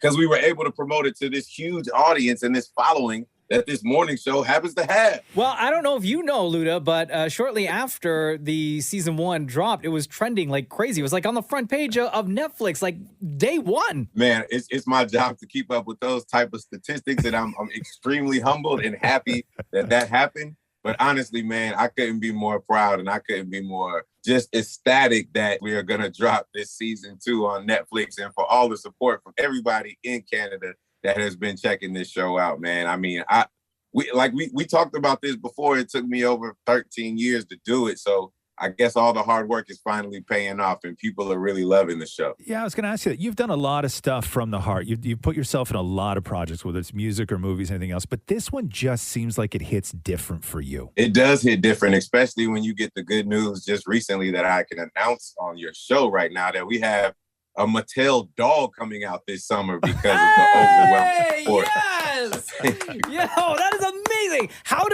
does your daughter Karma feel about all of this? About the reaction to her show, to your show, and to all the success, and now the toy, and you guys were nominated for an award earlier this year. Yeah, Yes. it's so surreal to her. Like all she keeps saying is "wow." I think that because it's been so long in the making, that it's like it's gonna take almost as long for this to continue to grow, for it to really hit her how huge this Karma's World show has been and still is on Netflix. And I just think that we have so much room to grow. And like I said, man, I mean, even the album is out now, so people can stream the Karma's World album on your favorite streaming platform. This world, my whole goal was to make Karma bigger than Ludacris has ever been, and we're on that path right now. How old is Karma now? She's 20. Okay, so let me ask you this. Maybe a different kind of Netflix show, but do you think 20-year-old Karma has a couple of stories that could be a different kind of Netflix show? Luda's like, I'm still her dad. I don't want to hear those stories. Right, that's what I was about to say. I don't want to hear those stories yet either. And by the way, man, I just feel like even if we were to tell any of those stories, we're going to wait another 14 years for that to happen as well. How about that? What kind of, since season 1 dropped and now we're getting excited for season 2, are you getting more messages from parents maybe telling their stories of watching the show with their child, or even how they could relate in their own lives to certain episodes of the show? Bro, you can go on our Karma's World page on Instagram or any social media, and that's all we do is show parents giving their testimonies to how much they love the show and that they wish they had a show like this when they were kids, but they're happy they have it now. But man, kids are dressing up like Karma. They're singing Karma's songs. I mean, you go to YouTube, you see all these new music videos. It is really galvanizing the entire space of just children's edutainment and enrichment right now, which we need now more than ever. Because you are also an actor, you're also a celebrity, you're also a musician. Has this kind of part of your world, Karma's World, not taken away, but your attention has maybe shifted now to this project as opposed to maybe you want to plan on releasing a single or an album or collaborating with someone? Has this like really taken over? Bro, I haven't put out any music as Ludacris in like 5 years. Yeah. So you damn right. You hit the nail on the head. But honestly, now that this is in motion, I can finally put out some more Ludacris music. But yeah, bro, it's taken all of my time because this is the legacy that I want to leave. And it's crazy because when you become a parent, it changes your life for the better. And what better way to be inspired than by your own kids? And I'm a girl dad. I now have 4 daughters. Wow. So like I told you guys before, the only problem I have in my household is my other daughters asking where their Netflix show is at. That's it. Hey, what about Jason Momoa signing on for Fast 10? Yeah, man. We feel good about that. Fast 10, we're supposed to start shooting in a couple months, and it's going to be out next year. Jason Momoa, a fan favorite, a crowd favorite, so we'll see what happens. I can't say anything. You look jacked right now. Who you been working out with? Oh, man, little something called enhancement drugs and stuff like that. No, man, listen, I eat right and I exercise on a consistent basis, man, and I just live life to the fullest. We only here once. You gotta live it to the fullest, man. But I honestly, I'm a very disciplined and regimented type of guy. Yeah. Season 2 of Karma's World drops on Netflix tomorrow. Please go stream it. It's such a great show, great message, great music as well. Ludacris, we appreciate your time. Thank you so much for always making time for us on the Roz and Mocha Show. I do have to say real quick before we let you go, this is the second time that you've been on our show, and 2 times before that, I actually had a chance to talk to you when I was working for another radio station. And you, Katy Perry, and 50 Cent are the three artists I always go to who have always been super cool, down to earth, the exact same person at different points in their career that I've had a chance to chat with, and who've always been, always extremely generous with their time. So I just want you to know, as a fan as well of your music, I really appreciate that. That means the world, bro. It's always great energy talking to you guys, too. I can't wait to come up there in person one day soon. Yeah, next come time hang out, man. next time you're up here, you're always welcome. Ludacris, thank you so much, bro. All love, you guys. The Roz and Mocha Show podcast. Roz and Mocha's Fix My Life. What advice can you guys give me? Okay, so my question is... Got a problem you can't fix? Roz and Mocha got you. How are you, Kamisha? I am all right. Okay. I'm all right. I'm What- hanging in there. Good. Why are you hanging in there? What's going on in your world? Okay, well, Roz and Mocha, I'm drowning in debt. What do I do? Oh, God. Okay, you wrote us this. I am under bills that are piling up, and it's beginning to get overwhelming during this pandemic. How does one pay them off quickly? Yeah. So you owe $5,000 on a line of credit. Yep. And you owe $28,600 on MasterCard. And Kamisha, your limit on your MasterCard is what? It's $37,000. Okay, what's your interest rate on the MasterCard? 19.9. Oh, my Kamisha, goodness. Kamisha. And what about your line of credit? My line of credit is fairly low. It's like 9%. So my question, or our question is, Kamisha, how did it get so bad? How did your MasterCard get up to $28,600? It's a lot of, I didn't want to take OSAP, so a lot of my schooling went onto the MasterCard, and then just other bills just went on the credit card, so it was paid. Okay, and are you still using it? No, actually, I'm not. What are you paying per month on the MasterCard? Minimum payment? The minimum, yeah. And what is the minimum payment? It's $670. $670. But you can't pay minimum payments on a 28,000 plus credit card where, like, you know how that's going to take you years. Hold on, I'll tell you exactly okay. how long. I'll tell you exactly how long it's going to take you. Because that interest keeps piling up. All you're doing is paying off a portion of the interest. You're not even paying off the full percentage of your interest, right? Okay, so if your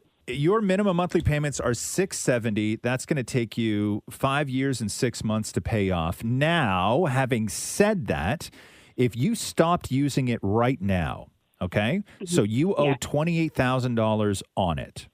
With your interest rate of 19.9%, by the end of it, even though as it is right now, you owe $28,000, by the end of it, you will have paid $45,000 on it. Oh, boy, that hurts. Oh, that's like double. Oh, my goodness. Okay, so your interest that you're going to pay at 19.9% is $17,451.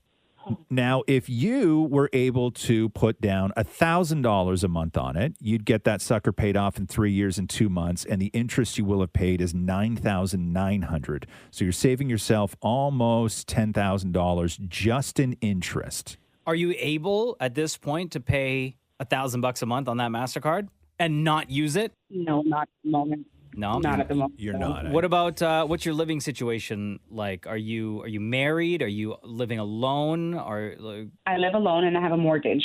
And you have a mortgage. How much is your mortgage payment? Oh, you don't want to know. What is it?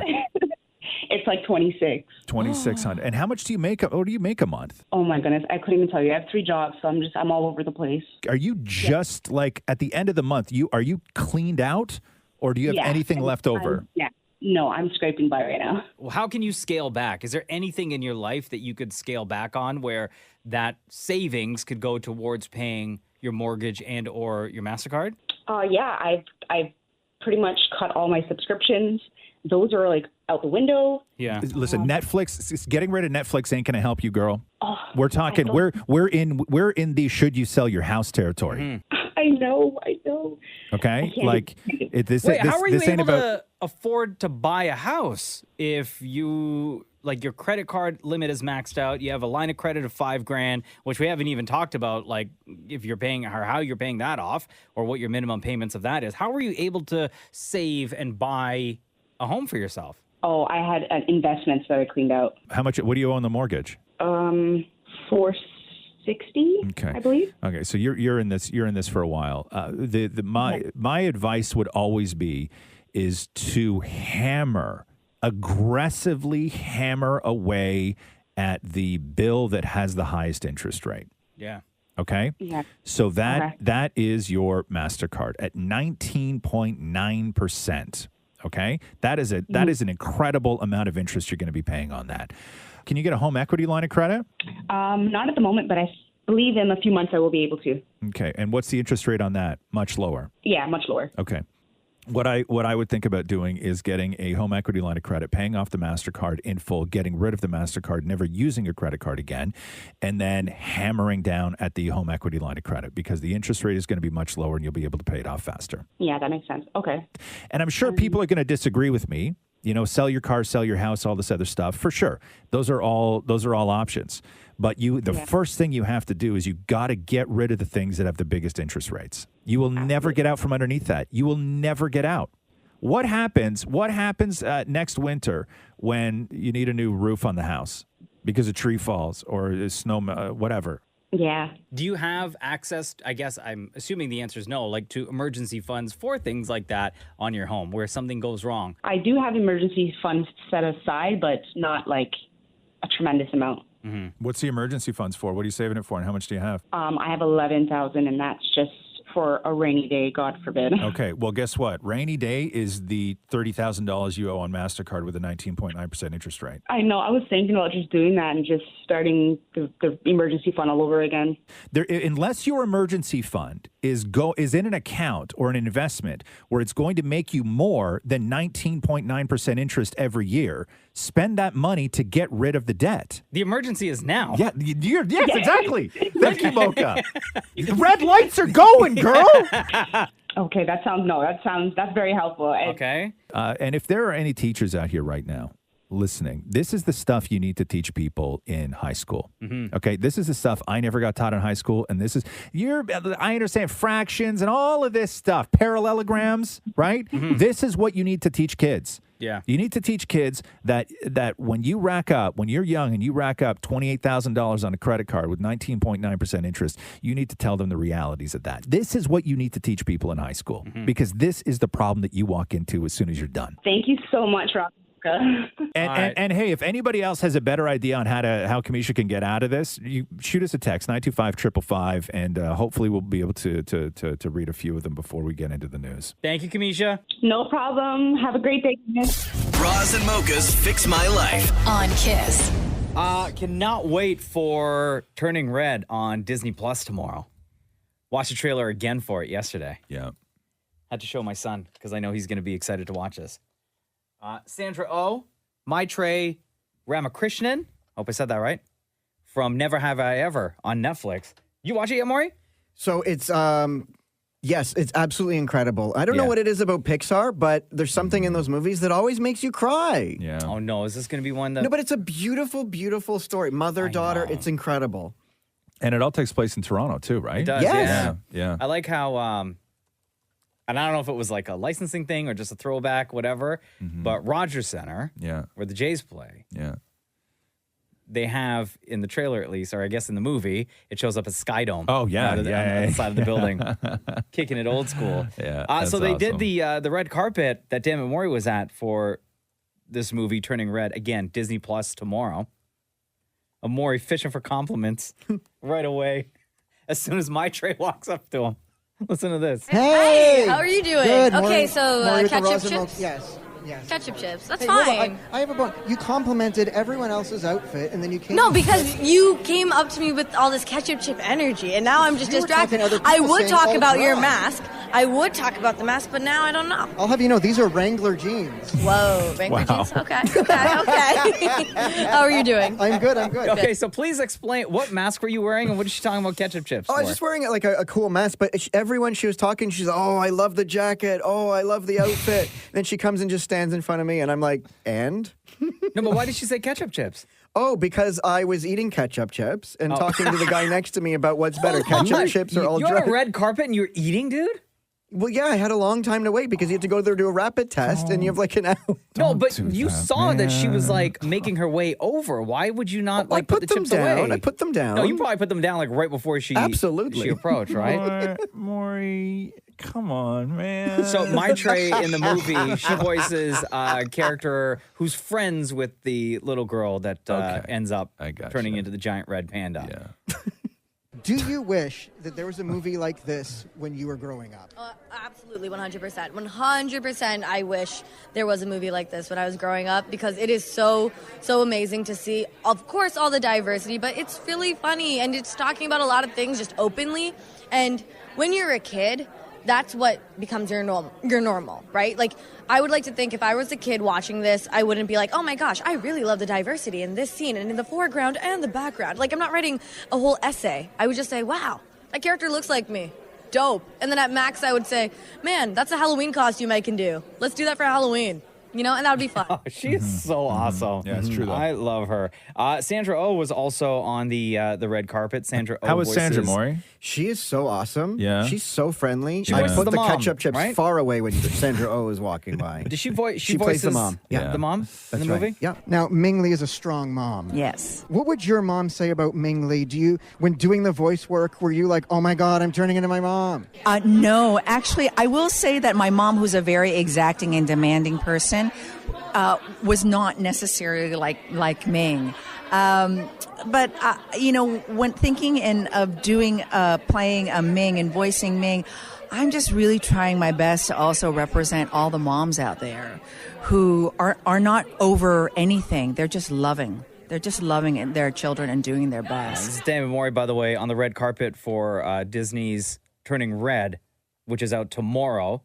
With Sandra Oh. You have done a lot of incredible projects, but this one seems to have hit differently with you. This is so super special because, I mean, it's a Pixar film, and entering into the canon of Pixar is a major thing. And then also the beauty of being able that it's set in Toronto and being able to bring it to Canada and have this screening in Toronto is especially special. Aw, that's amazing. Did you cry in this movie, Maury? I did. Did you? Is there now? Okay, without saying too much, because nobody's seen this movie. Is it one cry or is it many cries? Many Because cries. Many, Is it really? many cries. Many cry. Now, I don't know if you saw the Pixar short called Bao, where it's about like the bao Yeah, buns. It's yeah. the same filmmakers, and I bawled during that too. Right. So, Yo, but that was like a 4-minute. Yeah. I cried for 4 minutes. Yeah, for 4 minutes. The Roz and Mocha Show podcast. Yo, hurry up. What am I doing? We're waiting. Oh, right. Sorry, my bad. Hey, Mocha. Just kidding. Jesus, man. I like to stress you out every now and then. I don't like the stress. You ready? Yeah. Let's do the news. The Roz and Mocha Show podcast. News break. A new study out of Cornell University found that working outside of your normal schedule can make you hate your job. Oh, damn. Look at Maury shaking his head. Whatever, dude. You're in your PJs eating like chocolate all day. That's by choice. What are you doing? One example would be having to check in at night or respond to emails, but it also applies even when you're not actually adding extra hours to your day, meaning if your boss makes it up to you by like letting you come in late the next morning. You know what I mean? Stay a little bit late tonight. You can come in a little bit later tomorrow. Sure. That still makes you hate your job. It's still seen as a negative effect. They think that this is because it interferes with the time that you've already mentally encoded as time to yourself. And that's because there's collective time, meaning, so if your boss says, hey, can you do an extra 3 hours tonight and you can come in at noon tomorrow, right? To the boss, that seems fair. But to you, the collective time doesn't add up because what you're missing out on in that 3 hours that you stay late is the time that your kids are off, the time that your spouse is off, the time that your friends are off. So you're actually missing out on collective time. So to say, hey, can you stay 3 hours later tonight and then come in at noon tomorrow, that doesn't add up and it makes you hate your job because those 3 hours in the morning aren't the same as having those 3 hours at night. Right. Right? Then you got to fill 3 hours in the morning. Which is the worst. Right? You can't do anything. And I guess what? Like maybe you sleep in? Yeah. But still, you sleep in by an hour and a half. Exactly. But then, yeah, that's not fair. Yes. So that's what makes you hate your job, they say.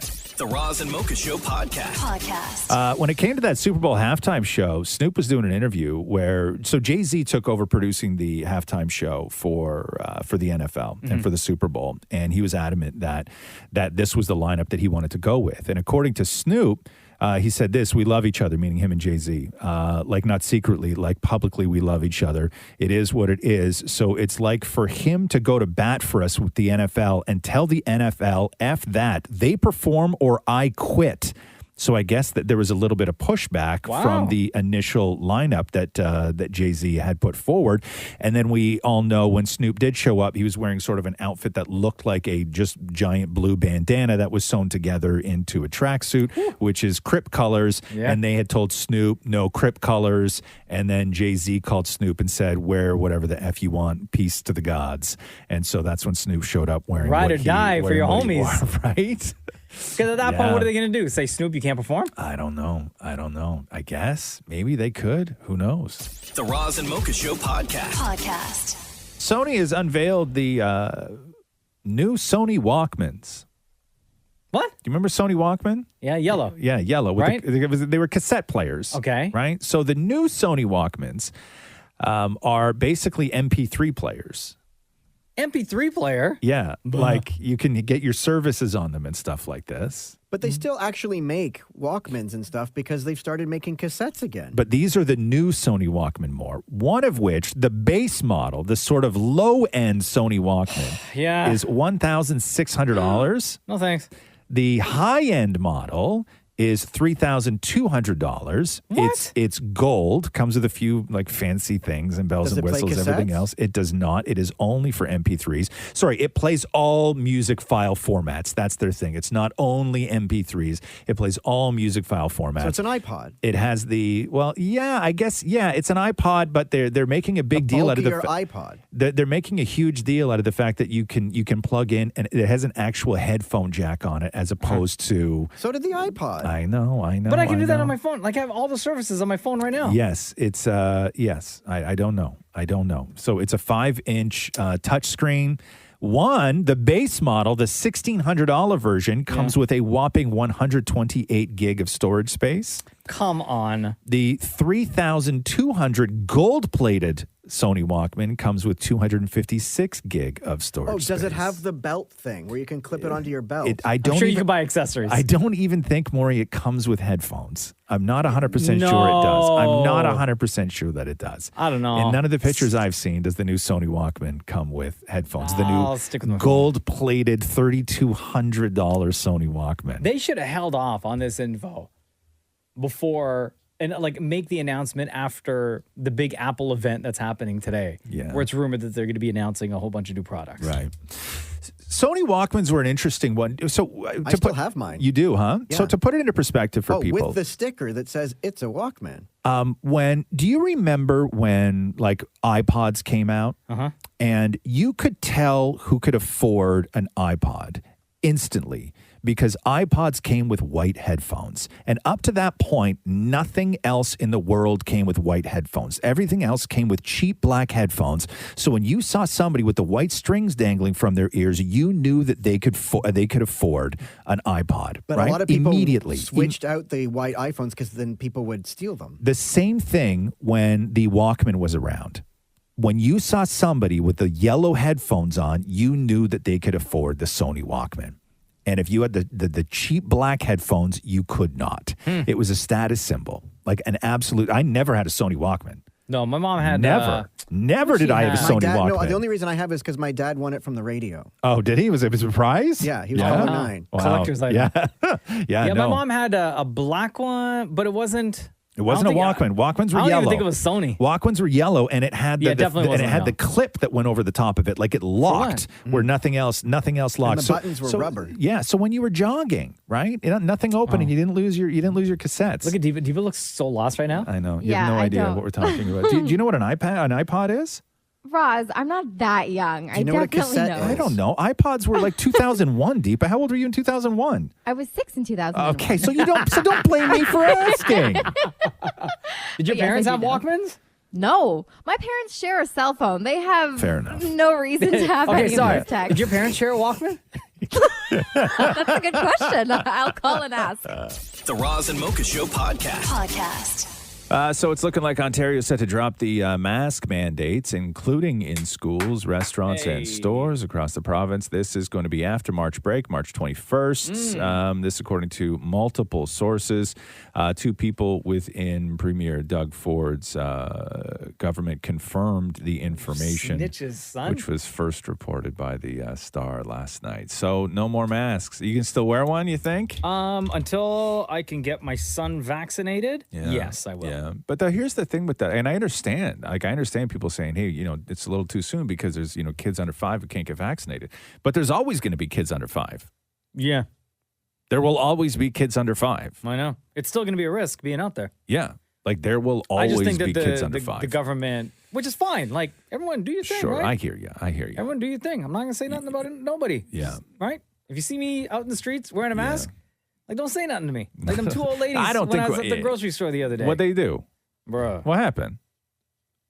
What happened? I'm not going to say that I'm going to fist fight an old lady. Yeah. Let alone 2 of them. What happened with you and an old lady? I mean, I got lots of stories of me of what happened with me and an old lady. but what happened? But what happened with you and an old lady? You know me, I'm a hothead, right? Yeah. And I kept my hot-headedness inside. Okay. But we popped into the grocery store. It was myself, my wife, and our 4-year-old, right? Yeah. And we were masked up. And on the front of the grocery store, it says, wear a mask, no Sure. exceptions. Yeah. Much like a lot of places, we wore a mask. And there's 2 old ladies who were walking in there at the same time as us, and they did not have a mask. Yeah.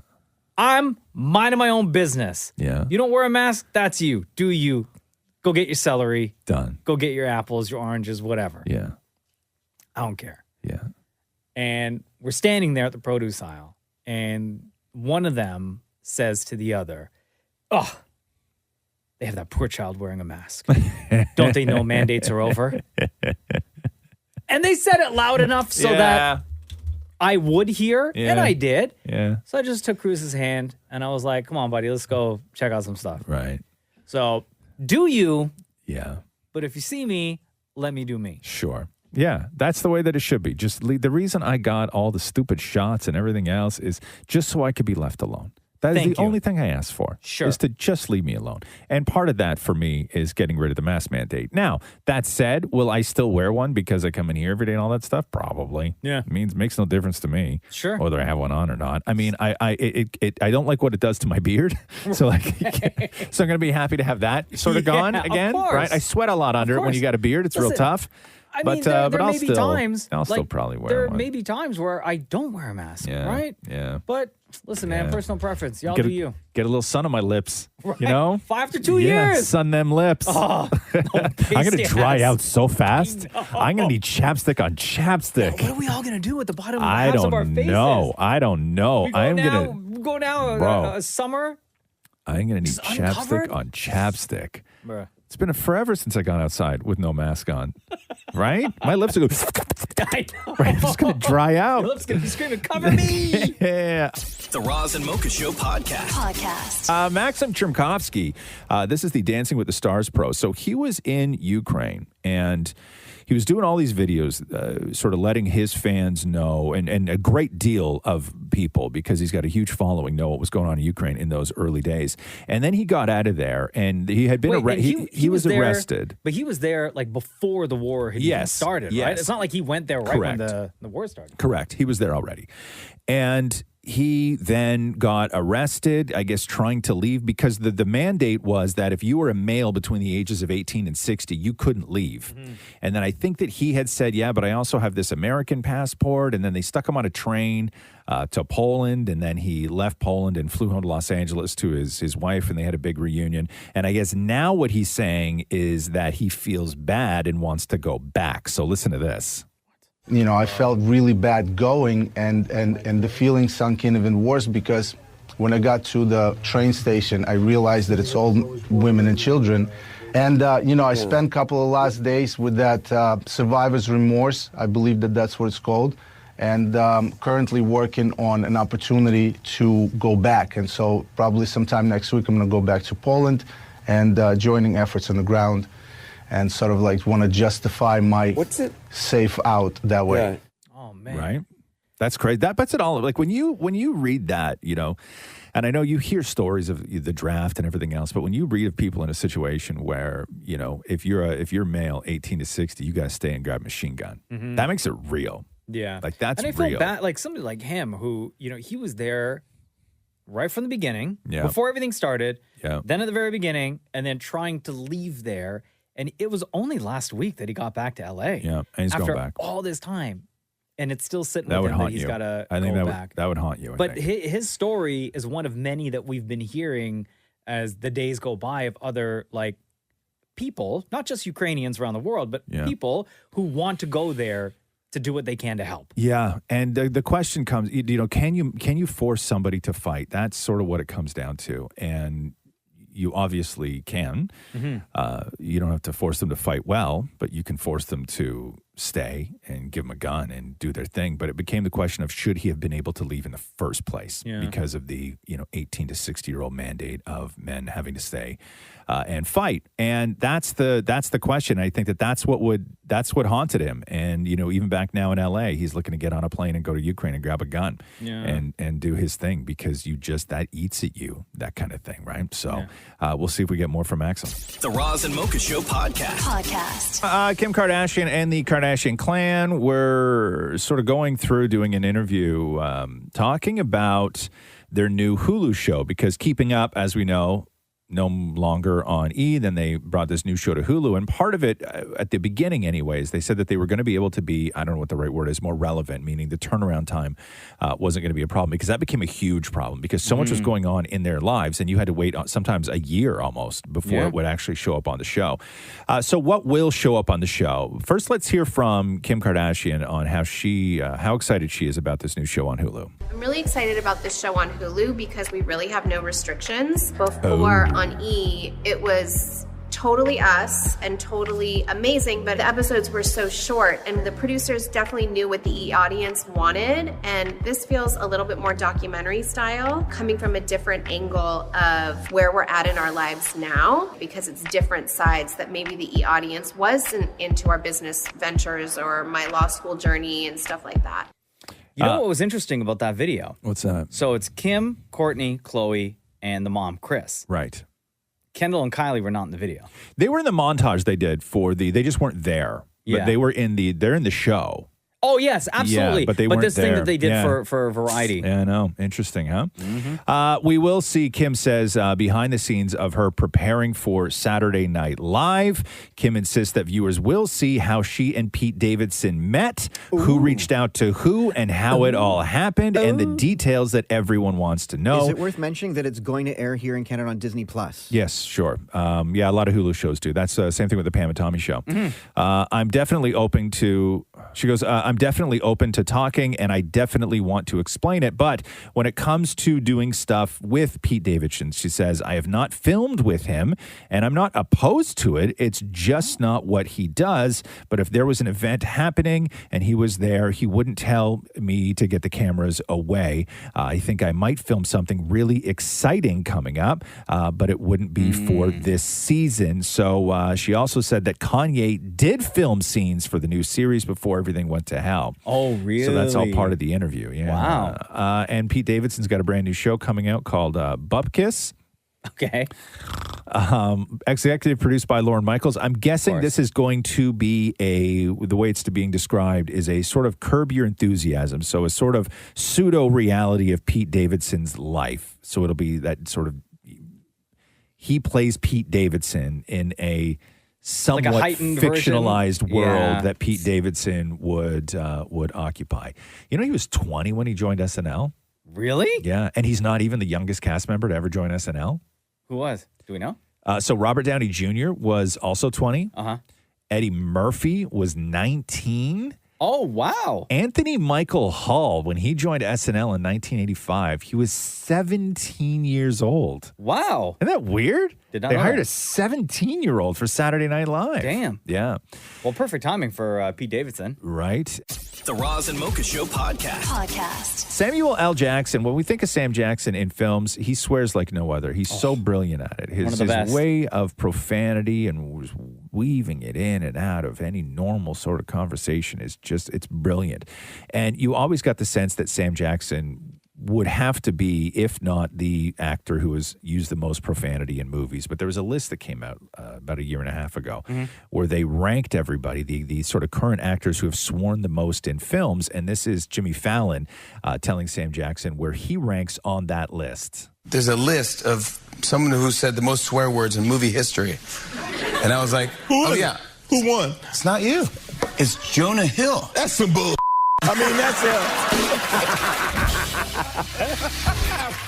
I mean, no. No way, man. I mean, no way, man. No way, man. So Jonah, then Leo. Jonah Hill, really? And then you. And Leo. That feels impossible to me. Jonah Hill, then Leo. I don't believe that. Yeah. You have to catch up to Jonah. Somebody has miscounted. How many Jonah got? Jonah has 376, and you have 301. Just curse words or a specific curse word? I just said no. Oh, that's interesting. Oh, no, recount. As if it was the curse word. Specific. That one. The one. The one. You're the champ. Thank you. Yeah, no problem. Thank you very much. Yeah, I would mess with that. Come on. Wasn't it Scarface, the movie Scarface? They clocked like 400 or 500 and something F words that was said. Not specifically by Al Pacino, but just in the movie in its entirety. Let me find this out. Movie that used the most. And I could see Jonah Hill just knowing his vocabulary in all of his movies. Yeah. I could see that happening. Okay, hold on. Where he has the most. 226 in Scarface, the F word. How many, Maureen? 226. 226. Just the F word. And that was Scarface. Oh, my God. Okay, so hold on here. I got a list here. Wow, come on. So the top 10 as far as movies that have used the F word the most. The Outpost, which was released in 2020. I don't know what that movie is. 355 times. Alpha Dog, 367 times. Straight Outta Compton, 392 times. Yeah, of course. Casino, 422 times. Classic. Some movie called Nil by Mouth, 428 times. Summer of Sam, 435. Uncut Gems, 506. Uncut Gems? Uncut Gems, 506. Wolf of Wall Street, 569. Wow. There's this shouldn't count because there is a documentary just called The Word. Right? I wouldn't count that. Okay. And they use it 857 times. Well, you would have to because it's a documentary. Yeah. That seems low for that film. And then the other one, which is there's a sort of, I don't know if it's a documentary maybe, but it's called SwearNet the Movie, made by one of the Trailer Park Boys, maybe? No. I'm not 100% sure. Yes. But I never heard of that one. But anyway, they said the F word 935 times in that movie. That movie it's not even 2 hours long. It's 112 minutes. Oh, that's it. But anyway, yeah, Wolf of Wall Street is sort of the biggest, more mainstream movie that has used that 569 times. This is what gave Jonah Hill and Leonardo DiCaprio their numbers, right? Up on for sure. Sam Jackson. For sure. That's incredible. The Roz and Mocha Show podcast. Kim Kardashian absolutely getting scorched over one part of the interview that she and her family did with Variety to promote the Kardashians. This is her new Hulu show. And it comes from the clip where Kim was asked to give her advice for women in business. And this is what Kim had to say. My advice for women in business is you just have to do what you're actually passionate about, because if you don't have passion in it, it's not easy, regardless of how it looks. And I think people see things with instant gratification because of social media, that they think it just comes easy to people. It doesn't, especially if you want something long term. I have the best advice for women in business. Get your ass up and work. It seems like nobody wants to work these days. That's so true. You have to surround yourself with people that want to work. Have a good work environment where everyone loves what they do, because you have one life. No toxic work environments, and show up and do the work. So Jamila Jamil tweeted, I think if you grew up in Beverly Hills with a super successful parents in what was simply a smaller mansion, nobody needs to hear your thoughts on success/work ethic. This same 24 hours in a day means blank is a nightmare to 99% of the world who grew up with a very different 24 hours. And then Sloladad O'Brien, who used to work for CNN, wrote, Also, be born rich really helps. Somebody else had said, the ever-inspiring riches to riches story of Kim Kardashian. Riches to richer. Yeah, and I mean, normally people go in on Kim Kardashian because they're like, well, you're only famous for the sex tape, right? Yeah. So, which, hey, listen, I mean, you know, I know there's so much to that story with the mom and whether she had something to do with it and whether it was orchestrated, all this stuff. But when it comes to Kim being rich, like that's the one thing you can't deny. Not saying she doesn't work hard. Mm-hmm. You can't fake doing the test she did for the law degree that she's going for. Like you just can't. You have to do it. That's why she failed it. She failed it the first time. So there's there's no doubt in my mind that Kim has an incredible work ethic. But when she says that, you know, other women, you know, people don't want to effing work these days. Literally, everyone is getting up and working their asses off. Mm-hmm. Every single person is getting up and working their asses off. They just didn't have the launching pad that you did, right? It's a tough Facts. thing, man. I know. It's a tough thing. The Roz and Mocha Show podcast. HBO Max. So we were talking about this yesterday with the Batman spinoff. So Gotham City PD is a no-go at HBO Max. This was supposed to be the before kind of Batman's year 2 in the Batman. And this was going to be all about the corruption inside the Gotham City Police Department. So they scrapped plans to do that. However, they are moving forward and have officially ordered the Penguin spinoff series. Oh, really? Starring Colin Farrell. For HBO Max? For HBO Max. Oh, wow. Yeah, so they're doing a Penguin TV series. Did you guys watch the other Gotham show? No. They used to air. No. I used to. Yeah, was it good? Yeah, it was. The first season was great. Was it like that, like corruption within the Gotham Police Department? I never got into it. Not dark enough though. No, and it was also like a sort of, I guess, a younger version. It was like a CW show, right? Commissioner Gordon, right? Is that who it was? That guy who was on the OC? That's right. Yes. A young Commissioner Gordon? Yeah, it wasn't for me. But yeah, so the Penguin is getting his own spin-off story and how he starts to rule Gotham, which is great. The Roz and Mocha Show podcast. Hey, did you see the Obi-Wan Kenobi trailer yesterday? Did I see the Obi-Wan Kenobi trailer? What were your thoughts on it? Were you laughing at, Deepa? It would have just been funny if you set it up that way and said, no, I actually didn't see Oh, because then I would have played it for him. Oh That's my all. God. Bro, as soon as I heard this song in the trailer, Yeah. I was like, this is amazing. I love it already. About the music, too. I'm happy to hear this. And I got goosebumps I was like you. As soon as that music started yesterday, I got goosebumps. I have a lot of criticism when it comes to the Book of Boba Fett. There's a lot of criticism. Big time, in the Book of Boba Fett. I agree. My biggest criticism of the Book of Boba Fett was the music. It didn't sound like Star Wars. I hated the score and the music in the Book of Boba Fett. When I see the trailer for Obi-Wan Kenobi, this sounds like Star Wars. Mm-hmm. So this takes place, I think, 5 years after, or just after. Yeah, maybe 5 years. Yeah. After Sith. Yeah. So we are going to get Hayden Christensen as Darth Vader. Right. He was not shown in the trailer, by the way. No, he was not. So that other big, tall, white dude was with the white face. The Inquisitor, I think his name is. Yeah, Grand Inquisitor. Right? The Grand who Inquisitor. I think is from See, I the don't know any of animated the- show yeah, from I Star don't- Wars Rebels. I don't know any of the... So nerds were going bonkers they- yesterday. Yeah, but they had a lot of problem with the way he looked and everything else. And they show Luke Skywalker, like a young Luke Skywalker when he's a little boy, and he looks about 10 there. Mm-hmm. And so Luke meets Obi-Wan Kenobi when he's like, how old? Like 18, 19? Yeah. In A New Hope. I don't know why they didn't age Ewan McGregor up a little bit. It almost looked like they made him look younger. Because he has to go from looking like Ewan McGregor in 8 years to looking like Alec Guinness did in A New Hope. Well, I'm sure in the season we'll see he's going to get so stressed out. So the stress in the desert, right? Yes. That much stress and that much sun? You don't have a lot of water. Right. Okay. Fair enough. It's hot as hell Right. out there So- every single day.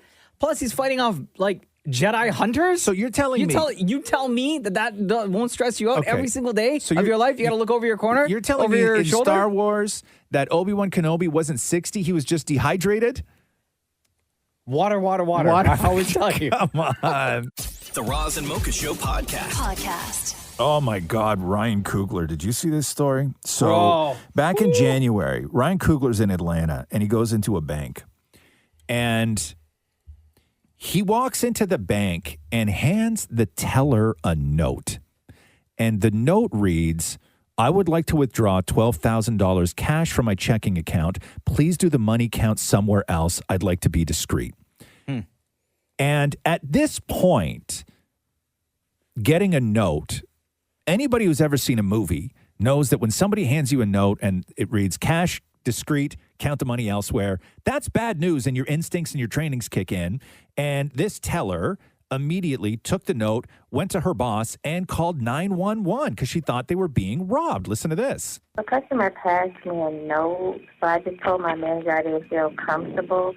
So he told me to call police while he, I guess, stalled. What's on the note, ma'am? It just says I want to withdraw $12,000. Just be discreet. Is this an actual customer, or are they trying to rob the bank? They had a debit card, and he inserted it. He gave me a California ID. I was like, how do you want the cash back? And he's like, just look at the note. And he had no weapons, correct? Not that I know of. Is he a black male, white male? He's a black male. And every time I asked him, like, a question, he was like, look at the note. And then I asked for his ID, but I didn't look at his name because I'm just so shook up. I don't know what he's trying to do. So I just told him, give me one moment. You know, I have to get my manager. Okay, so none of his information was even verified. Okay. He might just want to be discreet, but I have police en route. He might. It's just being weird. Keep in mind. This is Ryan Coogler, by the way, director of Black Panther. Keep in mind, Ryan Coogler, director of Black Panther, when he hands the teller the note, he's also wearing a COVID mask and sunglasses. Oh, dog. Not only is he wearing COVID mask and sunglasses, handing a teller a note, outside of the bank in an SUV, a black SUV, are two guys waiting for him. Okay. Like, it all adds up. So when the cops show up, they detain the two guys outside first. Yeah. The getaway car, I guess they would assume, right? And then they go into the bank and they detain Ryan Coogler, put Ryan Coogler, director of Black Panther, in handcuffs. And this is how that plays out. And listen for the moment where he almost says the, do you know who I am? Hey, sir. Put your man in back. Change the back. You got it. You got it. You got it. What's going on, my man? Trying to pull money on my arm. You have ID on you? I got a badge on. Hanging off my head. My work badge. And if you just run my name, you'll understand why you should take me off these cuts. COOGLER. Just put it in Google. I'm really trying to Google me bad down your job, bro. Okay. Basically, we got a call, and it seems like someone was trying to rob the bank. Something about you passing a note to a teller, something to that effect. If I don't write down on a note, the whole bank ends up looking at me because they just hearing money going through the account. I don't feel safe getting money out like that. Right. Okay. I get it. You wouldn't feel safe just walking up going, yo, can I have $12,000, No, please? I know, obviously. But, like, everything that you described, Yeah, right? it's not a good situation. It all appears to be not legit. Now, I don't know what the banks are like in Atlanta. Yeah. But I'm sure he could have, even like giving his information, right? Yeah. Bank card ID, whatever. Be like, listen, I'm about to withdraw a lot of money. Is there any way you guys can do this like somewhere else so that the public doesn't see? Okay. Type of So thing. Ryan Coogler had said this situation should never have happened. However, Bank of America worked with me and addressed it in my satisfaction, and we have moved on. Bank of America said we deeply regret the incident occurred. It never should have happened, and we have apologized to Mr. Coogler. So there is that. Thanks for listening to the Roz and Mocha Show podcast. Catch the guys live Weekday mornings from 6 to 10. on Kiss 92.5 Kiss925.com. or download the Kiss 92.5 app.